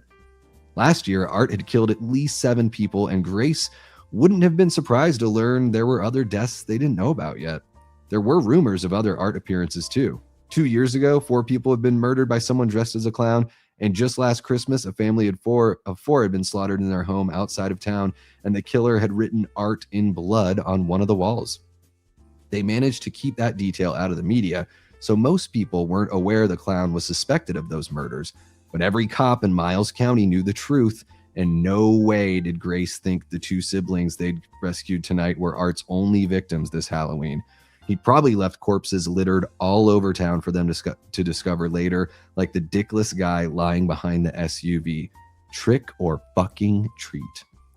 Art the Clown was legendary in Miles County, and every cop on the force should be here, eager to see for themselves that the sick bastard really was dead. She and Wilton would be celebrities in the department after this, even though neither of them had done jack shit to stop Art. But being first on the scene was almost as good. Grace didn't have a big ego, but she was looking forward to the attention. Hell, it might even lead to promotion for her and Wilton, maybe even get them into homicide. Detective Grace Fisher sounded damn good. This is why I want to do this pre-recorded. She'd been staying off her radio in case dispatch called again, but she hadn't heard from Wilton since they parted ways inside the carnival. She decided she should check in and see how he was doing. She reached for her radio, but before she could take hold of it, she heard footsteps behind her. She turned and called out, "Wilton, is that you?" A figure walked around her, but thanks to the clouds covering the moon, she couldn't quite make it out. Whoever it was didn't appear to be in a hurry, and they were carrying something tucked beneath one arm, but she couldn't tell what. She undid the snap on her side holster and put her hand on the pistol, but she didn't draw it. One of her trainers at the academy had told her, "Don't pull your weapon unless you're prepared to use it." And she wasn't. Not yet. "God damn it, Wilton. If that's you, say something." The figure said nothing, just continued walking toward her. "I'm warning you, if you don't identify yourself right fucking now, I'm drawing my gun." The figure didn't speak. Grace started to pull out her Glock, and the clouds parted. Moonlight illuminated the parking lot, and Grace got her first good look at the person approaching her. Although once she did, she realized that person was the wrong descriptor. The thing wore a blood-soaked clown outfit, and it was headless. No, technically that wasn't true. It did have a head it carried beneath its arm. Wilton's head. Grace was so shocked that for a moment, all she could do was gape at the apparition coming toward her. But then her training kicked in and her thoughts sharpened. Whatever the fuck that thing was, it had killed Wilton, and she was going to shoot the shit out of it. She drew the Glock, but before she could fire, the figure hurled Wilton's head at her. She registered glassy eyes, a swollen tongue, a ragged, blood-stained neck, and then his face slammed into hers, and she fell into the asphalt, unconscious. Unconscious? Unconscious. Art's body picked up Wilton's head and ran fingers over its features, as if checking to see how damaged it was. It tilted its torso over Grace, more specifically over her head, as though considering. Then it straightened, raised one of its large clown shoes, and brought it down hard. Once, twice, 3 times. Grace's face caved in, her skull shattered, and blood and brains exploded outward. The body then wiped its foot on her pants leg, tucked Wilton's head under its arm once more, and resumed walking. It had vanished into the night by the time a half-dozen police cruisers roared into the parking lot, lights flashing and sirens wailing. Grace had been right about one thing before she died. She and Wilton were going to be celebrities. Oh, and that's the end of chapter 2. How about that? About 2 hours, and we got through essentially 3 chapters. Okay, well now I know how to pace these things, right? I think that's pretty reasonable. If you take out the sayings of hello. So when we move this over, tomorrow we'll do chapters 3, 4, and 5, and then the rest of the book will be for members only, and we'll probably do those in 2 or 3 chapter chunks for the channel members. But I want to make sure to get all of this done before Christmas for you guys. But what do you guys think of the Terrifier 3 novelization so far? How did I do? I know I'm not a professional reader. I try, guys. And it's really fun. Hello, let's focus. It is really fun to just read it and see how it all goes. Exactly. Or as Buckwheat would sing, "Aunts, ties, 3 times I made it." Thank you so much, Chester. I really appreciate you. Oh, thank you, Erica. Thank you. Oh, Ray, you're too sweet. I really appreciate you. Amanda says, "This is great. This was fun." Heck yeah. Awesome. You guys are amazing. We've got a little bit of a smaller crowd, and I figured this wouldn't be, you know, most times people jump in and they're probably expecting to see me freaking out over something. And this is just a little bit of a different thing that we could do tonight. So I had a lot of fun with you guys. Let me have a sip of water and we'll hang out for a few more minutes. I do think that a pre-recorded version of this could do very well. I sometimes listen to people read horror books. I can't remember the name of the channel right now. I think it's called like Slasher Tracks or something, or Slashin' Tracks. And this guy does these readings of like the original Halloween book, which is really interesting and has all of this backstory and all of this info on Michael, like as a boy. And it even goes like thousands of years into the past to like describe this evil spiritual entity that sort of infects people throughout space and time. And I don't know, it's really cool, I think, for me to listen to people read these horror books, you know? So I think, you know, I do want to do a pre-recorded version of this that is like perfect, you know? Because I think it could do well on the channel, maybe only during Christmas, but I think it would be worth it to do. And I paid money for the book, so reading it twice wouldn't be the worst thing ever, you know what I mean? So let's see what you guys are saying here. Yeah, did you get a good look at it, Jamie? I don't know if you've seen it like online, but yeah, it's got that really cool EC Comics. I should have read the back to you guys. The back is really cool. It just says, Art the Clown is back. The official novelization for Terrifier is a bloody, gory thrill ride. Dare to turn the page if you can stomach the terror. After surviving Art the Clown's Halloween massacre, Sienna and her brother struggle to rebuild their shattered lives. As the holiday season approaches, they try to embrace the Christmas spirit and leave the horrors of the past behind. However, just when they think they're safe, Art returns, determined to turn their holiday cheer into a new nightmare. Fun stuff. Fun stuff. Yes, and I'm glad that I'm not the only one making art jokes. I appreciate it. I appreciate it. Yeah, you should add it to the list for sure. What I want to do, guys, before we head out, so thank you so much again for showing up, being a part of this community. I love you guys. I couldn't do it without you. So I just want you guys, each and every one of you, to know that if you guys ever want to reach out to me, my links are in the description below. I make myself pretty accessible. Honestly, maybe I make myself too accessible. But I'd like to, you know, I like having as good of a relationship as I can have with the community, and I'm going to keep that going for as long as possible. So I know that some of you have been around for a really long time and you guys have seen changes in the channel and everything like that. It's always going to be about the community and our communal experience, right? I think of this as kind of like, it's a little bit of church for me. So yeah, I really do appreciate you guys. For those of you that are ever reach out to me, and some of you know me better than others, you know, the people that know me and know the kind of person I am and the kind of community I want to have. And I really cherish that you guys are understanding and awesome. So thank you so very much for kicking it with me and for sticking it out and being so damn supportive, not just of me, but supportive of one another and being there for one another. It really means a lot, and it's beautiful to see. So I know we have a lot of fun here and we joke a lot. We joke a lot on the Discord, and we give each other a pretty hard time over there too, but it's all in like a loving way. And I think that's something to be cherished and something to be cultivated. And sometimes it's like what I say about Mystery Science Theater taught me, that like my life's philosophy is like the show. Our lives are the bad movies we have to watch. And the only way to keep your sanity is to surround yourselves with family and loved ones, not take yourself too seriously, not take the experience too seriously, make fun of it. And that's how you live a, you know, happy, healthy life. So thank you guys so much for being part of my happy, healthy life. I really appreciate it. Let me see what you guys are saying. Na, na, na, na. Da, da, da, da, da. Oh, thanks for kicking it, Erica. I appreciate it. Take me to, exactly. It is kind of like church here. That's whenever I go to a horror convention, I'm like, this feels like church. Everyone is so lovely there. It's just, it's really a beautiful experience. It is. I know I sound like corny and cheesy and all that stuff. I don't care.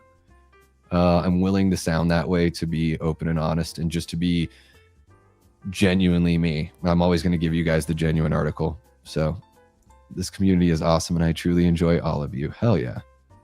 Ooh, sent that movie UPS this morning. Merry Christmas, Davey. I'm going to be the proud owner of Sleepaway Camp. How about it? Courtesy of one Jamie Hart. Admittedly, she bought herself an extra copy, not knowing that she had already owned a copy. So, but I'll take it. I'll take it. It's still a lovely gift. And I like Mari Christmas. Mari and Merry Christmas. I dig it. I dig it. It is. Yes, it is. Let's see what else we got. It's always about being authentic. Yes. And I'm sure that if you reached out to some of the people here in this chat, that they would also tell you that when I fuck up, I'm okay talking about that too. So there's that. I think that's an important quality to have. You know, a lot of people, I'm not pointing any fingers, and I don't think, you know, I know more people that aren't like this than are, but I just see it a lot when I look at like pop culture and society. Just this idea of like people not wanting to admit their faults or admit their mistakes or share blame or anything like that. It just seems like to be relatively prevalent in society. And maybe that's just like a social media thing where people are just like, I'm me, fuck everyone else. And it's like, yeah, well, that might make you like kind of lonely, and it's no good for everyone to walk around like acting like a dictator. It's just not a good way to be. So I really appreciate that you guys are just lovely, lovely people. So lovely people from various walks of life and all that kind of fun stuff. So we all bond, as Jamie says, we all bond over the movies and the things that we love. And I think that just carries so much damn value. So I really appreciate you guys. I had a blast reading the prologue and the first couple chapters of the Terrifier 3 book. I think I did a little bit better than I thought I would do. Although I'll tell you this, guys, I'm realizing that I think I need reading glasses, and it's a scary thing because it really means I'm old, because I'm wearing contacts, and I'm like, you might have seen me trying to adjust the book, and there were times when I was at the bottom of each of the pages where I think I would make more flubs there because I had a tougher time focusing, like literally focusing with my eyeballs, not an attention span kind of focus. So yeah, it's maybe I need to like go no contacts next time and just do it, just hold it up to my face like this. Oh, so Art the Claus. But here, guys, isn't there something interesting? I don't think they've really like confirmed this in the movies, but we get that. I thought a little interesting tidbit we got here was Sienna's father looking at a drawing. Does he look at a drawing of Art the Clown in the movie? I've only seen Terrifier 3 once. Maybe he does. I remember there being a vision of like demons in hell or something. I don't know if I remember seeing was there might have been. Now that I'm thinking about it, I'm like, oh shit, maybe they do show Art the Clown.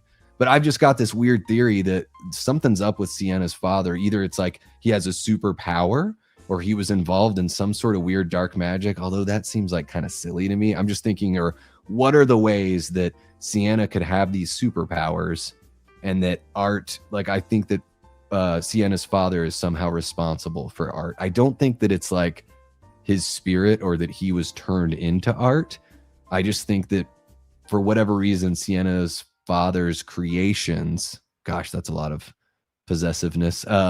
Sienna's father's creations seem to have, you know, they're born into life. It's a very interesting bit of lore. I don't need everything answered in Terrifier 4, but I want to know that. I want to know the impetus for the creation of these superpowers. That's one question I have to have answered, or I will cry unsatisfied to Damien Leone, because it's been 3 movies and we've gotten these little breadcrumbs, and I think he could pay it off without spoiling everything. So I'm hoping he's got a really good script put together. I think Terrifier 4 could be the best one. Terrifier 3 is my favorite movie in the franchise, and I want to see like a battle between heaven and hell in Terrifier 4. I think that would be fucking killer. Braveheart, but in hell. Grumpy Gorehound is in the chat, dropping a $5 super chat and says, just tuned in after modifying my setup and wanted to encourage you to be proud of your success while prioritizing your mental health. Wow, that's an awesome message, man. Thank you so much. It can be tough, dude, because I'm a little bit of a people pleaser. Sometimes when you're a people pleaser, you prioritize everyone else's needs over your own. And then when you try to prioritize your own needs, sometimes it can get thrown in your face. And then people can say like really mean things about you. So but I do agree. And what I'm learning as time goes on is when 95 to 99% of the people are happy and encouraging and love the community, those people need to have 95 to 99% of my energy and influence as far as whether or not I feel good or bad about me and what I'm doing and what we are doing as a community. So thank you so much, man. I hope you are doing well, Grumpy. I think maybe it's been a couple weeks or so since we've seen you, a few weeks. Sometimes time is it's a weird thing when you go live so much and you're living this YouTube content creation life. But if you missed the stream, I read the prologue and the first 2 chapters of the Terrifier 3 book. So I'm going to do chapters 3, 4, and 5 tomorrow, Grumpy. That'll be 10 p.m. Eastern, so a little bit of a later stream. So if you want to join us, come on and hang out. It'll be great. And then the rest of it is going to be through a YouTube membership. Well, there'll be live streams where I just go on with the members and read the rest of the book there. And I think I think you are a YouTube channel member. Are you not? I think you are. But for whatever reason, when you put a super chat in there, I can't see if you are because it doesn't show the color of your little thing. Let's see here. Yeah, what happened? What happened? I need to know. We always got your back, Davey. Don't let nobody come in here and be rude like that. You are a member. There it is. It because the members' names are green, Grumpy. But when you put a super chat out, it just puts your name. It doesn't let me see the color of the screen name. So yeah. Let's see here. I think we're all ready to go. I want to make sure Jamie's okay. Jamie, is everything okay? Are you there? Are you there, Jamie? Because I saw that too. I saw a little WTF in there. But yeah, we'll see. I just wanted to close out. Sorry, guys. I know I'm kind of meandering. Like I said, it's been a weird 24 hours. Okay, so you guys are into 3, 4, and 5 tomorrow. That vote is done. Let's see here. No, I agree, Jamie. I think the drama sucks too. That's why I just want to talk about the positive side, you know. All right, so 62% of 16 votes. Okay, so we're going to finish up tomorrow here. Thank you guys so much for kicking it with us. Thank you for being a channel member or a Patreon member, if you happen to be one or both of those. Thank you to all of the Death Squad mods here. You guys are amazing. Really do appreciate you.